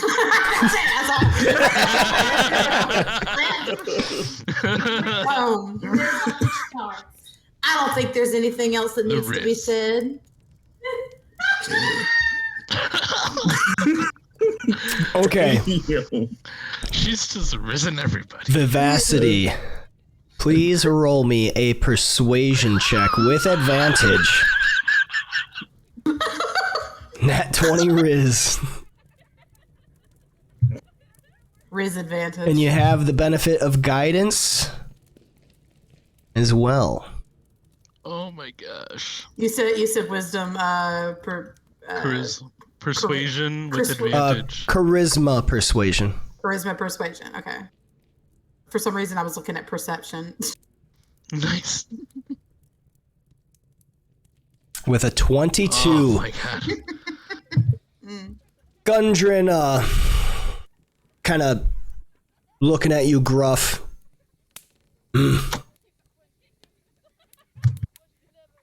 Frowning, looking between you. Suddenly his hands open up. Ah, I'm just fucking with you. Of course. You've He was You've been of the greatest help. To be honest, Forge is definitely underwhelming. Doesn't seem to hold as much magical power as it once did. Whatever energy was here seems to have been disrupted by whatever happened. The massive spell efflux, whatever you call it. I'm not a wizard. If you want the Forge, you know what? If you can find a way to transport it, go ahead. If you have use for it, we have plenty of ore in these, and it's not like any of the enchantments will last too long anyway. What are you using the spell Forge for anyway? We want to build a moving fortress. Oh, that's it. Wait a Oh, minute. that's it.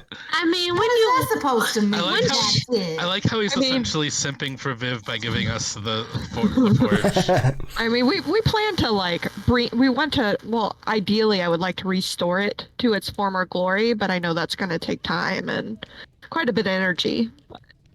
In the meantime, it would be great at powering, a fortress.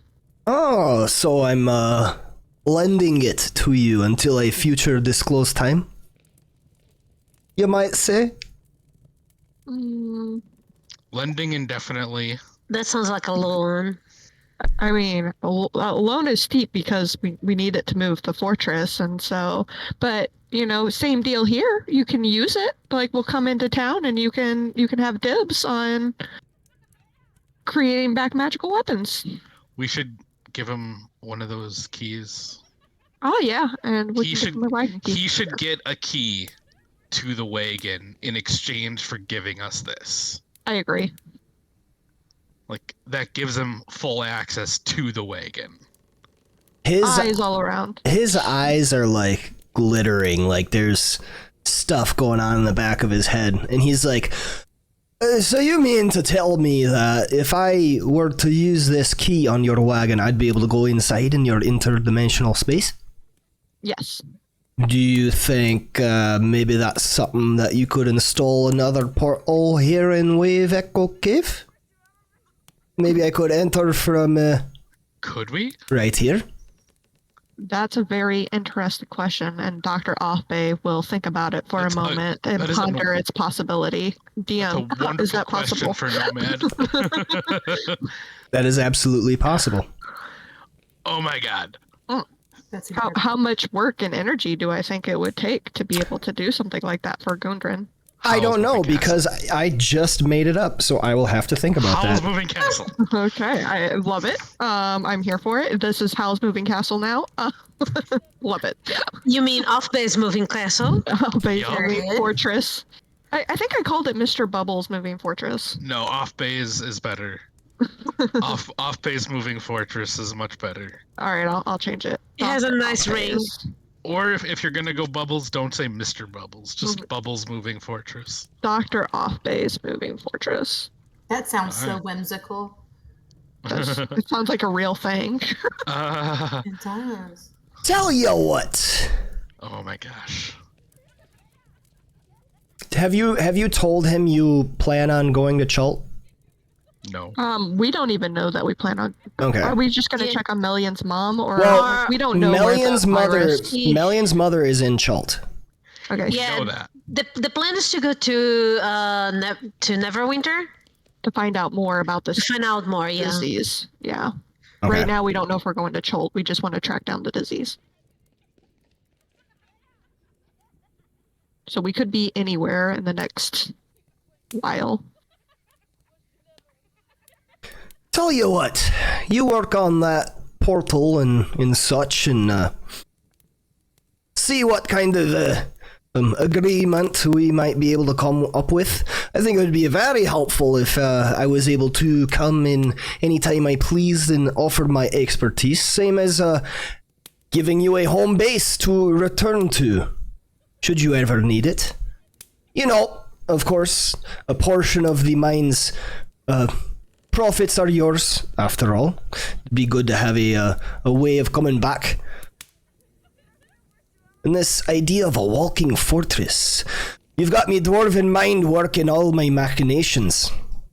I've sent word to much of my clansmen up in Neverwinter in the surrounding areas to come on that last message with my brother. They should be here within a week. When they come, I'll talk to them about building such a fortress. See if we can't affix it to this idea of yours. Dwarven stone holds up much better than anything else. No matter what you might be able to artificing it on dwarven stone. Now that would be something. Imagine having just like a swarm of dwarves come through this portal into our I know. into the Oh fortress. my god, what have I done? And then building the fortress like for us, like with us. Dr. Offbay's eyes are like glittering. Like the goo inside is just pure glitter. Like, oh What my have gosh. I I do done? love glitter. Did we ever do get? love glitter. Did we ever get a home like gifted to us at all? No. No. No. Okay. Okay. This is our home now. This is Yeah, our home. the cart this is our cave. home. I mean, I do get free stays at hotels if I sing, so Yeah. we'll make it work no matter what. Oh, that's so exciting. Gundra in response, we'll work out whatever further on down the line, of course, provided that this all happens, of course. But yes, if you want the forge, go ahead and use it for your purposes. As long as I have access to it, we can bring all of our Orin creation right into that smith of yours within the battle wagon and make whatever we need. If, So of course, what you're saying is that Dr. O's moving castle is going to be Bilbo's house. I fail to recognize the reference. I don't know a Bilbo. Oh, it's a guy from back where I come from. There's always people going to his house. It's always a party going on over there. Nothing too big. Don't worry about it. Oh, he's a party animal. One after me own. Yeah, I think that is the deal. I think we have a mutually beneficial arrangement. You take the forge of take the forge of spells. If you're able to return it to its former glory, I have a key and a portal to get to the forge to use it for our purposes, making whatever wonders of magic we might be able to using Wave Echo Cave once again. And we'll just share. It sounds wonderful. It sounds amazing. Excellent! And he holds out his hand for a firm shake. Dr. Offbay will do the best with her goo hand. He grabs on and he has a incredible strength. really tight grip, and it just like kind of squeezes your hand goop, and he's like, that's a bit unnerving. But thank you. I'll move the glove of strength into my hand so that he's moving my glove. That's great. Dr. O, do you do like a little extra squeeze just to like do that little like power move? Yeah, like it twirls around his hand for a second and squeezes and lets go, like wraps that out. Right. All right. You're such a creepy little girl. I love it. Let's see. Brecker and Dr. O go on working on the forge.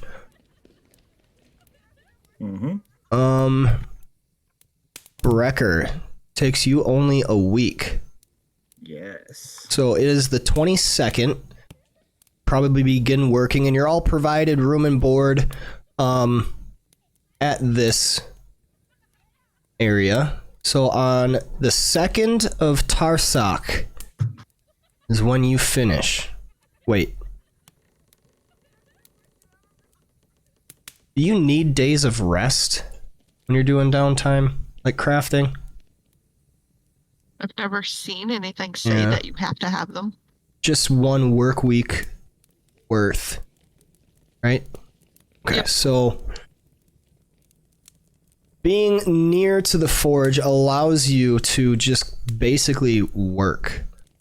I feel like the down days do like an endurance check or something, but I'm not worried about it right now. I'll look into that.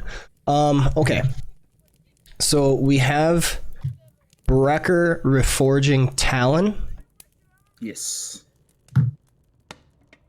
which requires 10 days and 200 gold. Yes. For the record, to train the mobile feat, my idea for Mr. Bubbles was essentially just running around doing parkour. Parkour. Oh my god, just imagine this iron giant just like running around destroying shit.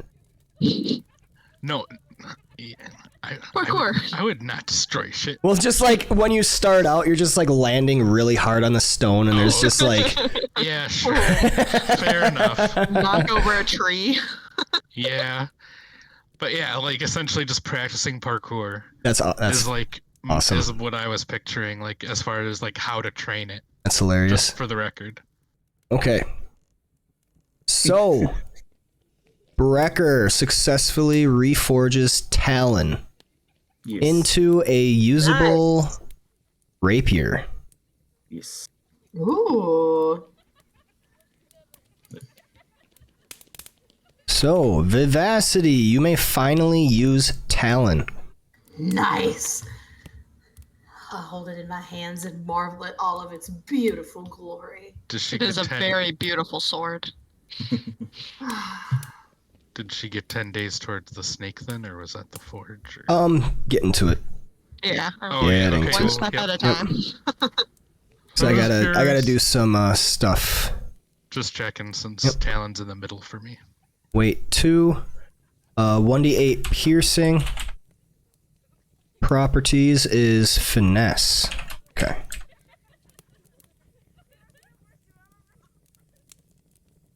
Martial weapon.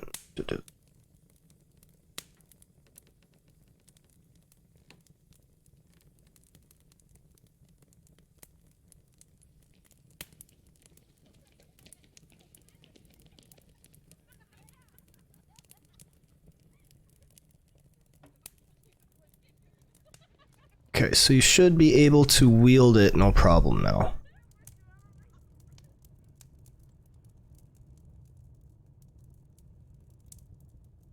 Proficient. Yes. Oh, that's why. Okay. Yep, got it. So it's finesse so you can use your dexterity. That was the problem. It wasn't that you couldn't use it. It was the... Strength. Yeah, strength. Okay. No, we could make ogre gauntlets. I have the hands. You could just shrink that baby now. Okay. So Talon is reforged. Yes. Um... You said I could work on my other project on the go with our moving fortress. Yeah. I probably need help with the moving fortress, to be fair. And then 200 gold for that, for the materials. Which you can subtract from me. Okay. I mean, you're the only one with money. The rest of us are broke. Viv has money. Oh, she got to keep her money on the side? She has some money. Did she? She has some money. Damn, Viv. I didn't get to keep my money. I didn't have a choice in the matter. It was just gone when I blinked. Oh, she has 24 platinum and 134 electrum. Yep. Okay. That's... Yeah. How much could a fortress cost? I also have a lot of harvestables to sell at some point in the future, Oh, nice. including these manticore wings, which I'm just not going to do anything with. Aw. Okay. I can't keep them that long. They're not going to stay fresh. I We mean, need he's some not been fresh. making me do anything with that yet, but I just feel like they're not going to be fresh. We can salt them. Oh Do my like God. cured Oh wings. my god. If we cannot use them to craft something, we can snack on them. Oh, Jesus. All right, Sniffed on my Vivacity. wings. I'm assuming you're incubating this egg during this time. Absolutely. Okay. Please make me a few... Let's see. Few wisdom animal handling checks.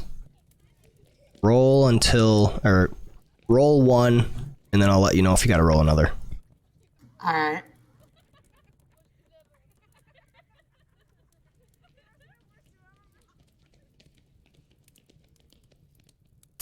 Okay, roll one more.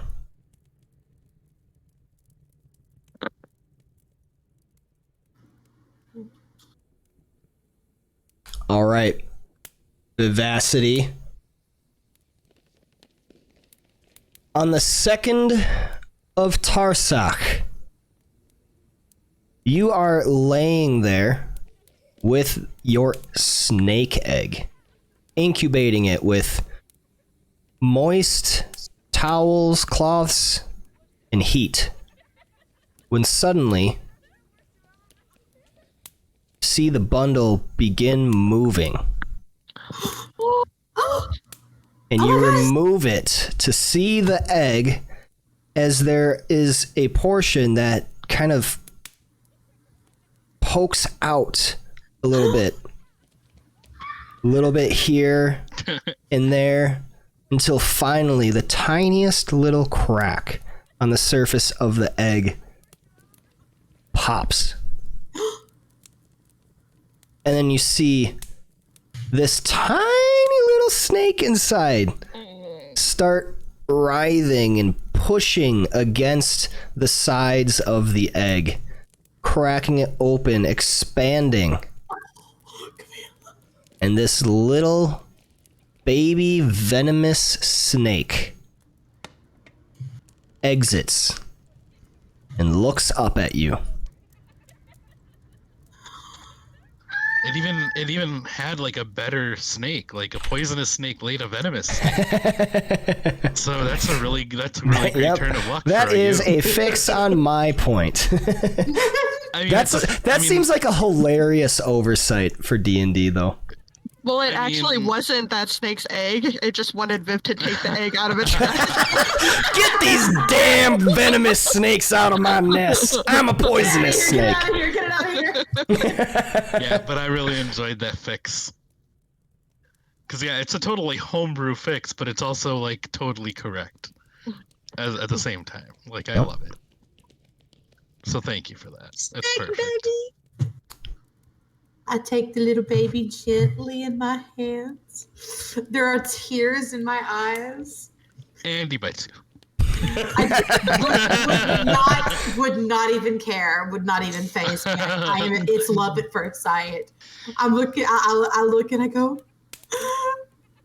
Big Noodle Junior. Big Noodle Junior. Not just small noodle. Then it's the hog-nosed thing just plays dead. And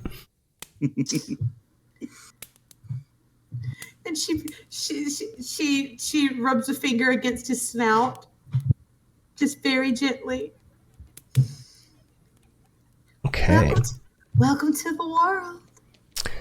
You also actually begin to feel kind of weird and odd. Like, there's this soothing water-like energy kind of washing across your skin. As it swells up in power, you feel the familiarity of arcane magic as you kind of channel it through your instruments. It's a demon, kill it! Just kidding. When it gets to its climax, to the moment where you're used to kind of releasing the energy into a spell, you feel it kind of connect with the snake. And you have a shared consciousness as the snake becomes your familiar. Ooh. So what you say is that Viv and the snake share one brain cell? One brain cell. A singular cell. Shots fired. Damn. I'll take it. I don't care. You don't have to have brain cells when you're this pretty. Damn. That is true. All right, Viv. So basically, you benefit from the Find Familiar spell with this snake. It works a little bit differently. It's not like you're summoning a familiar. This snake just is your familiar. So, this is an actual creature. Let's see. I love my actual creature. Your familiar acts independently of you, but it always obeys your commands. In combat, it rolls its own initiative and acts on its own turn. The familiar can't attack, but it can take other actions as normal. this is different. Your snake actually can attack. It has the bite attack. Okay? Yes. But if it dies, it dies, and it only has 2 hit points. Oh no. Wow. Well, it'll get bigger. Yeah, it'll grow. Like I gotta look at this and kind of figure it out. I don't want it to be a companion like the owlbear, because that would just be a little overpowered, a little too much for the party. So this baby will not see combat for a very long time. So like I'm thinking like it's coiled around your neck or something like that, coiled on you, and then you can use it, and then you might be able to use it for like different stuff. And as it gets bigger, think of that the Britney Spears with the snake around her. Yeah, that's how she'll carry it constantly. Oh my god, the snake is gonna be part of your performance. Can't wait to let him know. As an action, you can temporarily dismiss the familiar to a pocket dimension. As an action, while it is temporarily dismissed, you can cause it to reappear in any unoccupied space within 30 feet of you. Pocket snake! When your familiar is within 100 feet of you, you can communicate with it telepathically. Additionally, as an action, you can see through your familiar's eyes and hear what it hears until the start of your next turn, gaining the benefits of any special senses that the familiar has. During this time, you are deaf and blind with regard to your own senses. Cannot have more than 1 familiar at a time. Whenever you cast a spell with a range of touch, your familiar can deliver the spell as if it had cast the spell. It must be within 100 feet of you and use its reaction to deliver the spell when you cast it. If the spell requires an attack roll, you use your attack modifier. That's another thing, like you can use Cure Wounds from range through your familiar. That's so cool. All right. Oh, guess now I love Big Noodle Jr. Guess now Brecker's going to need to craft a chainmail sleeve for the snake. That is awesome. Yes. Yes. Oh, This is getting out of hand, but I am here for it. wow. It needs to always be warm. Just have a padded It's inside. like a crocheted sweater. The snake can coil inside Mr. Bubble's head. It could. Oh my It's god. horrifying. It just crows through his eyes. Yes. It's just like the eye glows red when he rages and snake just slithers out. To deliver a touch spell to slither back in. Yeah. Amazing. Everybody wonders how the barbarians suddenly developed magic. All right. So if you want to find a picture for the snake or something, go ahead and send that to me. And then we can put that as its token. But for now, I got just a regular snake. All right. Okay. Next on the list.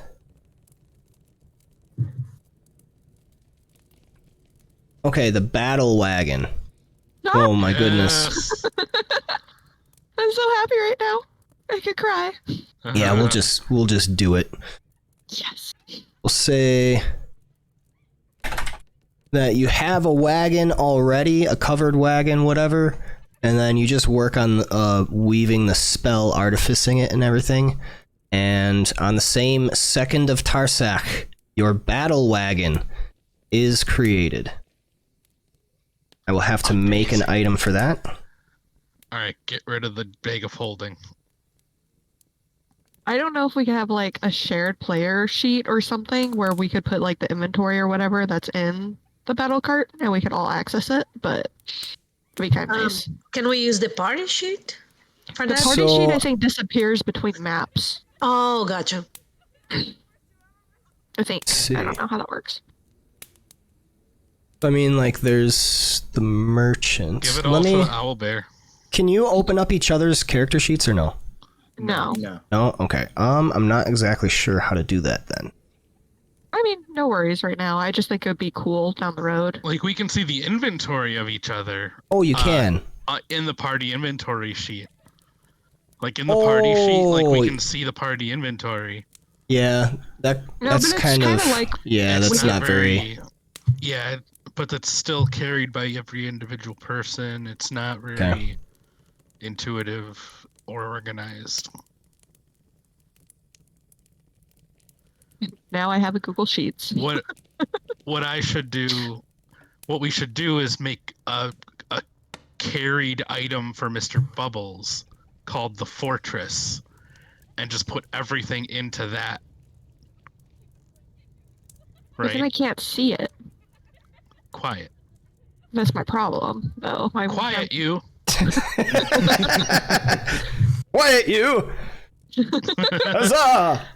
Just it give could us just- just give us a party member that's named Fortress and is controlled by everyone. That's what I was trying to suggest. But we have to claim. I don't think you can do multiple people controlling. Ah, lame. Oh, we tried. Yeah, I'll look to see if there's like an extension or something. There might be, but I don't know. All right, so you have your interdimensional space where you have your forge and everything, and you can take the forge of spells magical thing, put it inside. Chop chop, Mr. Bubbles. Pick that up for me. You All got right. this. Picked up.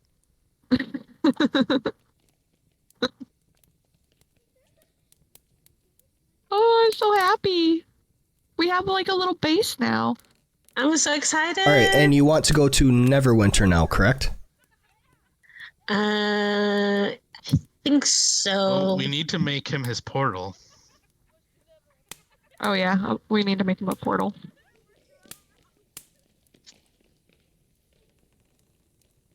Oh, yeah. Okay, let's see. Anything else anyone wanted to do during that downtime? Mr. Bubbles will Yeah, add my thing. your 10 days worth. Anyone that? have any Oh. argument about me using 750 gold? Oh, Good. that's Oh fine yeah, with me. and that was 2,000 gold pieces for Yeah, the 2,000 okay. gold. So Wished away. you have 3,915 gold pieces amongst the party. 750 towards my training. Okay. That is so much. Yeah, but that's I- another 10 feet of movement and stuff. I still want to do the other two things on my list. The thing for Mr. Bubbles, the weapon, can wait, but the harvesting tool proficiency, like, is not something I think I can do on the road.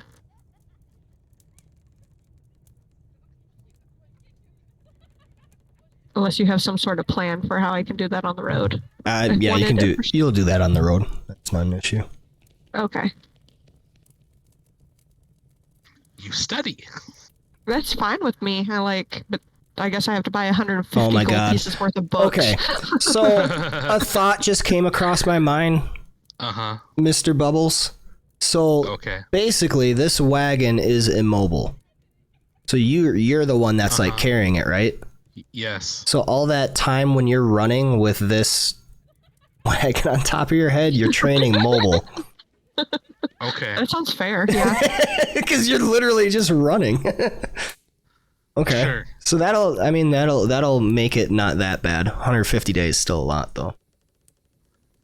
Yeah, but so if I'm running for 8 hours a day and then I train 8 hours after that when we're like camping. Exhaustion. Too odd. That does sound like exhaustion. Yeah. What is that? Exhaustion. Fine.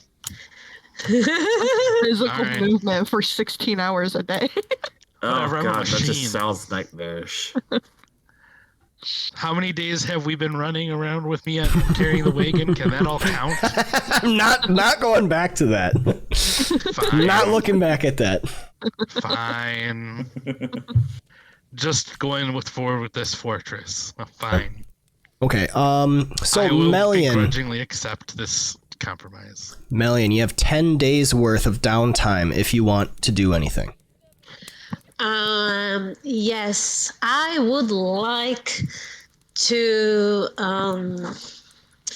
I would like to do any research or like revisit any books that I have on the disease that Sildar was talking about and that I correlated with my mother.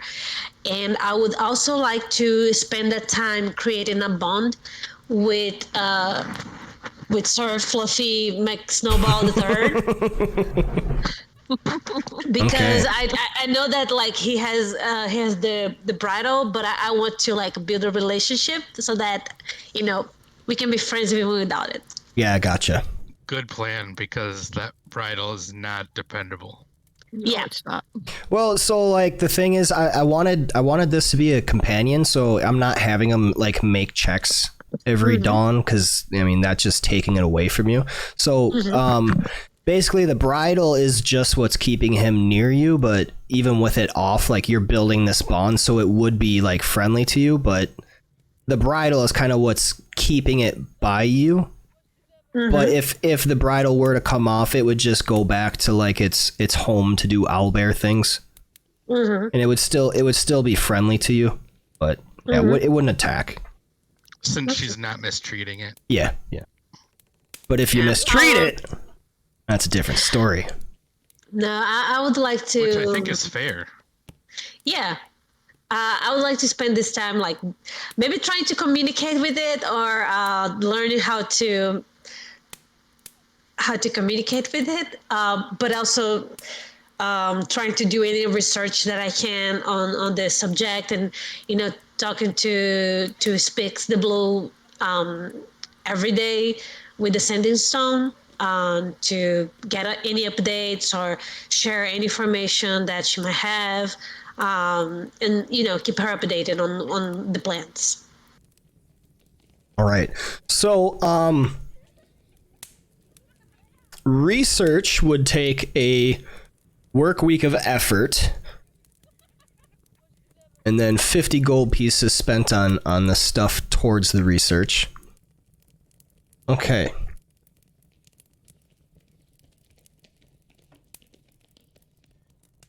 Please make me an intelligence check with a +1 bonus per 50 gold pieces spent beyond the initial 50 to a maximum of +6. Okay. So you just make an intelligence check, and if you want to gain bonus, you can spend 50 gold to get a +1. For each 50 gold you spend, you get another +1, up to a total of +6. All expenses from the bank of Mr. Bubbles denied. Mr. Bubbles, you give her money. Chop chop. No, yeah, anything you want, you can have. Obviously. Let me see. It's her money. I will just go with. Shut up. Is it what again? So it's 50 gold required, and then for each 50 gold you spend additionally, you get an extra +1. Okay, and what's the roll again? Intelligence, just straight intelligence. Yep. How much gold are you spending? I would like to. Oh, I don't know how much I even had, but let's say I'll spend like 200 gold. The party has enough. 200 gold. Okay. Yes. So The +3. party is playing pretty loose with that right now. So. Intelligence with a +3, please. All right. Oh. Oh, Not even that. I should have spent money. You do have an inspiration. Oh yeah. Okay. Let me roll that. What is a D? What again? Oh, no. Bardic inspiration is different than regular inspiration. So you just get to roll again. Oh, okay. Gotcha. Yep. Alrighty. And I will remind you that this is an ability check. Wink, wink. Party. Something I could have given her enhance ability beforehand. I don't know what she was going to do. Sure. I started looking at snake. Could I go ahead and guidance that? Oh yeah. Can I guide myself? It's a plus what? +3, and then roll a d4 and add it to that. All right. at least you got at least a 10. Hopefully more. I have to roll on the tower for some reason. Okay, you got a 1. Rip. Oh my gosh. Roll So another 11. for the Eagle's Splendor, Melian. Okay, another D4. And then type in +3 in that modifier box by the dice. Oh, okay. Yep, and that'll get that +3 on there.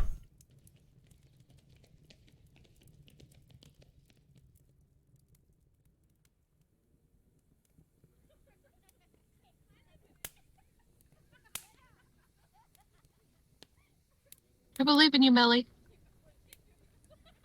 Then go ahead and make your intelligence check. Okay, there we go. Plus the 1 for the D4, so 16.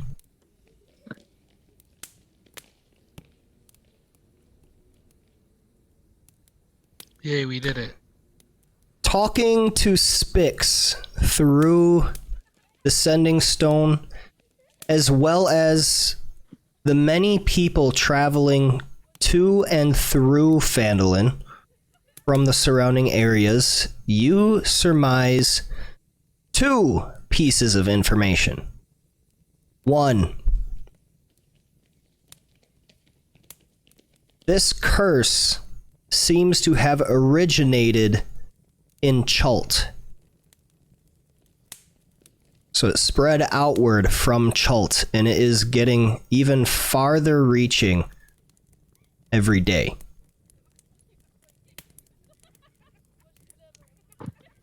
We can all have it. Anything nice. Okay. And what's the second thing? And the second thing... Oh, I see Second. dice rolling. Okay.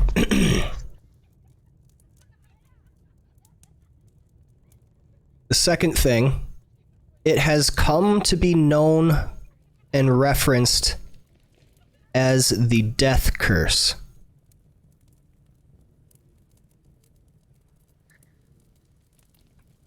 Sounds promising. What? No. Oh God. Hey, so Mel's just like writing everything that she can down, and when she's not doing that, she's spending time with the owlbear, but she's basically just focusing on this, like trying to come up with something and figure something out. And to her, it feels like clearer and clearer that she needs to get maybe a little bit more information, but that eventually she's going to have to head down to Chult and see her family again.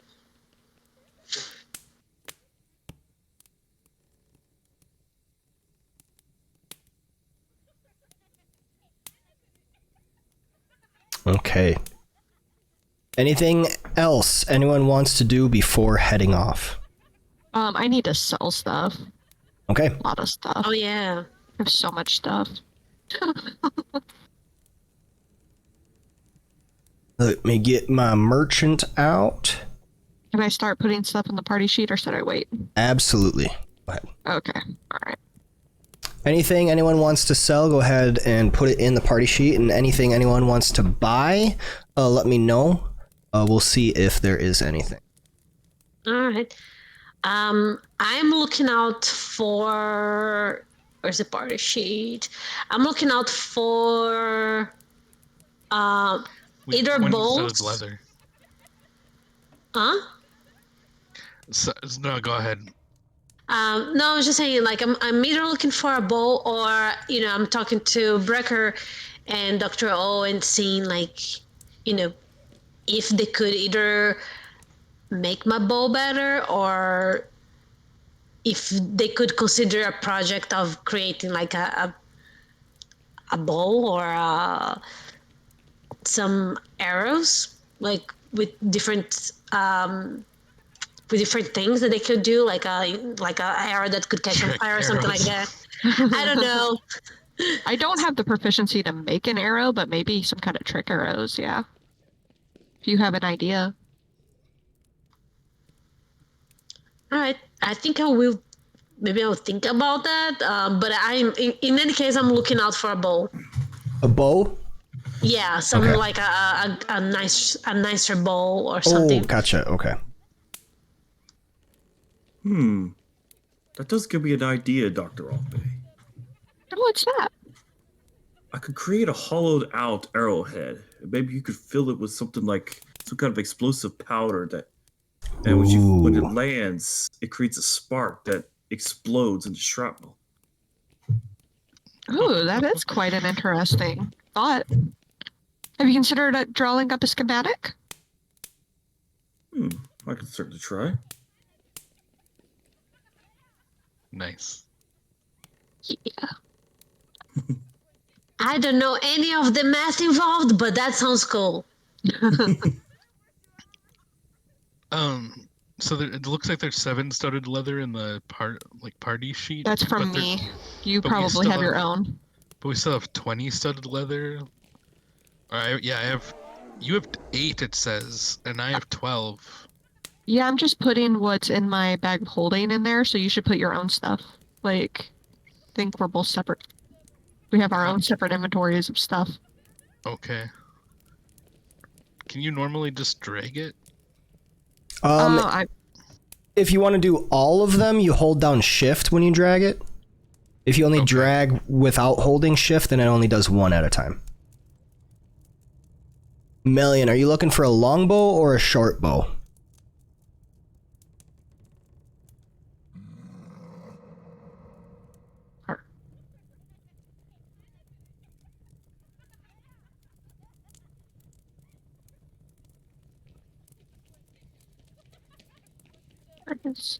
You might be muted, Melian. Oh, sorry. I'm looking for a longbow. Longbow, okay. I should sell my horse, probably. Yeah, it didn't work to shift and drag. I don't know why.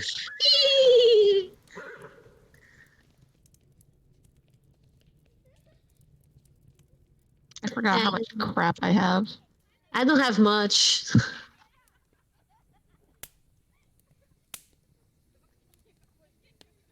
I have a strong box? Okay. I think that was from the Cragmaw Castle, the strongbox that was above the owlbear, maybe? Oh, okay. Oh, yeah, because I just, Yeah, you shoved it in the bag. Drugged it out. Alright, Melian. There is actually a merchant that has a +1 longbow, but it's selling for 1,160 gold pieces. Oh my god. I'll just be like, I'll just window shopping.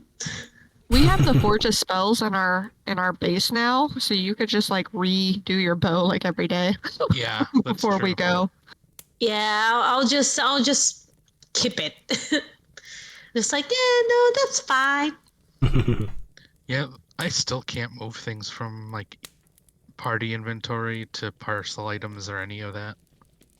It just doesn't work for me. I don't know why. I can't move from my inventory or the party inventory, or vice versa. It's never worked. To drag and drop. Okay, what are you looking to get rid of? The 20, my 12 studded leather. Okay. And the 10 spears. 10 spear. Got it. And it looks like there were 2 gold bird cages, or maybe there was only supposed to be 1. I don't know. No, there's 2. Okay, the gold bird cages with electrum filigree, I guess. Okay. I don't think we need those. Carved ivory statuette. Okay, well, I don't know. There's also the carved ivory statuette. It was it's just an art object. Yeah, we can get rid of that. Okay. Oh, I also have a potion of vitality. Do we care about that? Should we? It says cures any diseases or poisons. I think that's it, Nomad, for me. Okay. I'll just hold on to it for now. Okay. Potion of vitality is valuable. Yeah, it's a very rare item, and I don't think we'll use it, but selling it seems like a pain because it says between $5,000 and $50,000. 960 gold pieces. 960. That's what I have. Do we want to sell that, everyone? Do we want that? It It might be. When you drink this potion, it removes any exhaustion you are suffering and cures any disease or poison affecting you. For the next 24 hours, you regain the maximum number of hit points for any hit point die you spend. That It sounds removes really any great. exhaustion. It sounds, Yep. sounds great, and we should probably keep that in Yeah, the that's a really good one to hold on to. And then we'll just So, hold that. I I'll think just run myself down to like maximum exhaustion and then drink. Yeah, totally. right before you die. Yup. All right, is this We everything? never talked to Johnny Appleseed either. I know that's not his Oh, name, yeah. but the Apple guy. We Yep. should talk to the Apple guy. Okay. Anything else you guys want to sell?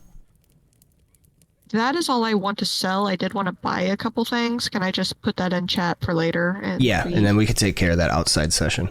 Yeah, perfect. Do you want to barter, or are you gonna accept 50%? Viv, I need your assistance. I feel like Viv should like get some talk in. And yeah, I could try to barter. This is All top right. tier stuff right here.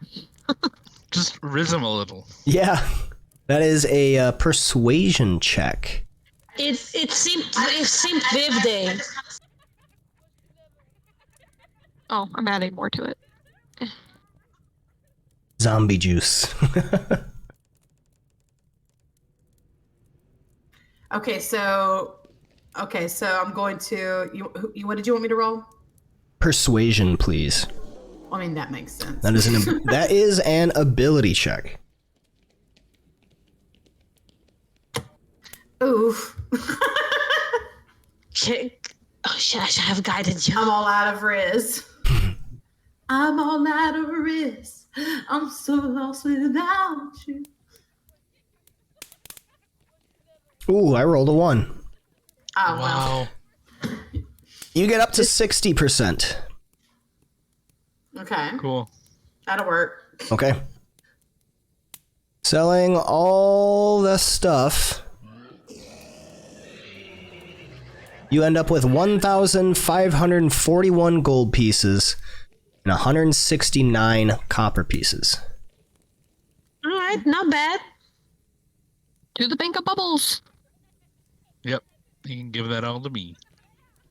And we still have like diamonds, pearls, and stuff in my inventory that I haven't gotten rid of yet because components. So in the party inventory sheet, it still tells me we have 20 studded leather, 12 on Mr. Bubbles, and 8 on Dr. Offbay. Maybe it needs to update. But my It inventory must be doesn't have something that. with you guys, Mr. Bubbles and Dr. O. Something going. I mean, my stuff was fine moving that stuff out, so I didn't have any problems with on my side. All right. Great.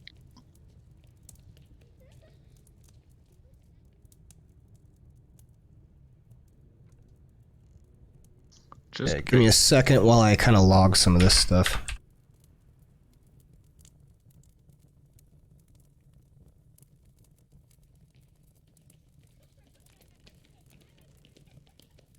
I have a cart in my inventory, but I assume I no longer have a cart. You should mark it carried. That turned into your battle wagon. Yeah, I'm gonna remove it. Okay.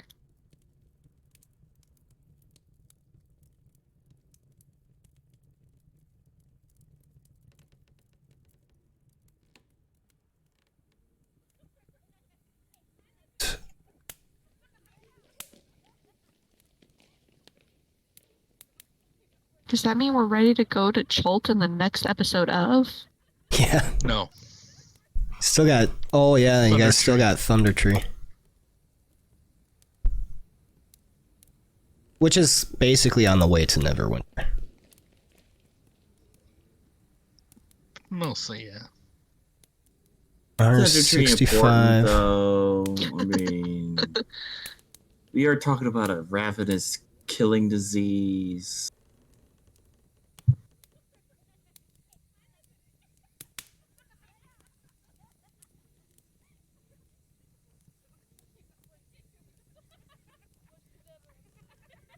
Also, what about the dog man? Can he live in our extra dimensional space? Does he want to? Is he making a life for himself? Yeah, he's joining you, Carferon. Okay. Well, we have bedrooms now, so he can have a bedroom. Yeah. Everybody should pick where they want their bedroom to be. I want mine next to Mel. Break down Okay. those walls. The super bedroom. Hey. Oh, fancy seeing you here. Oh, what a coincidence! I want my on top. Oh, the little snake. My little snake. It's a baby.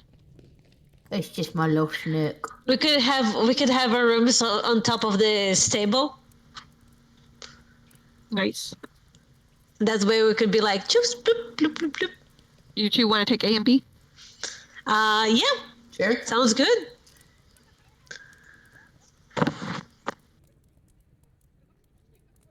I mean, they can probably just take A.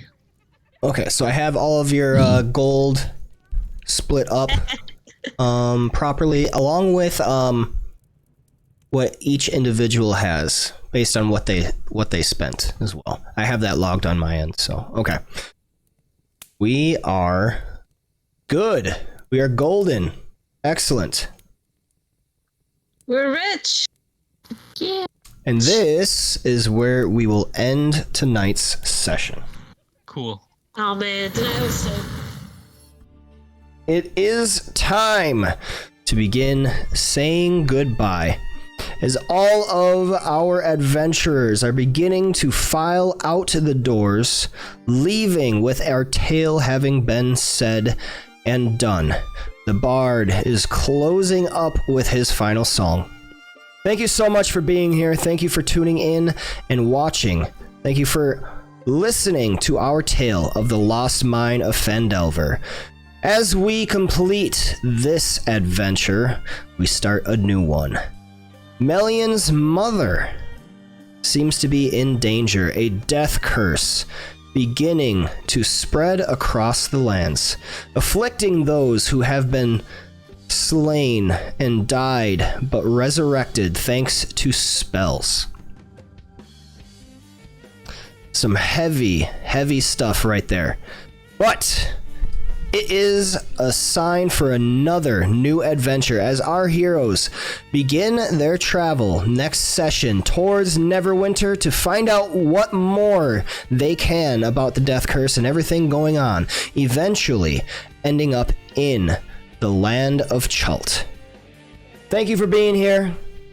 Go ahead and tip those bad boys back as we give a final salute. Finish whatever it is you're drinking. This has been the Tavern League.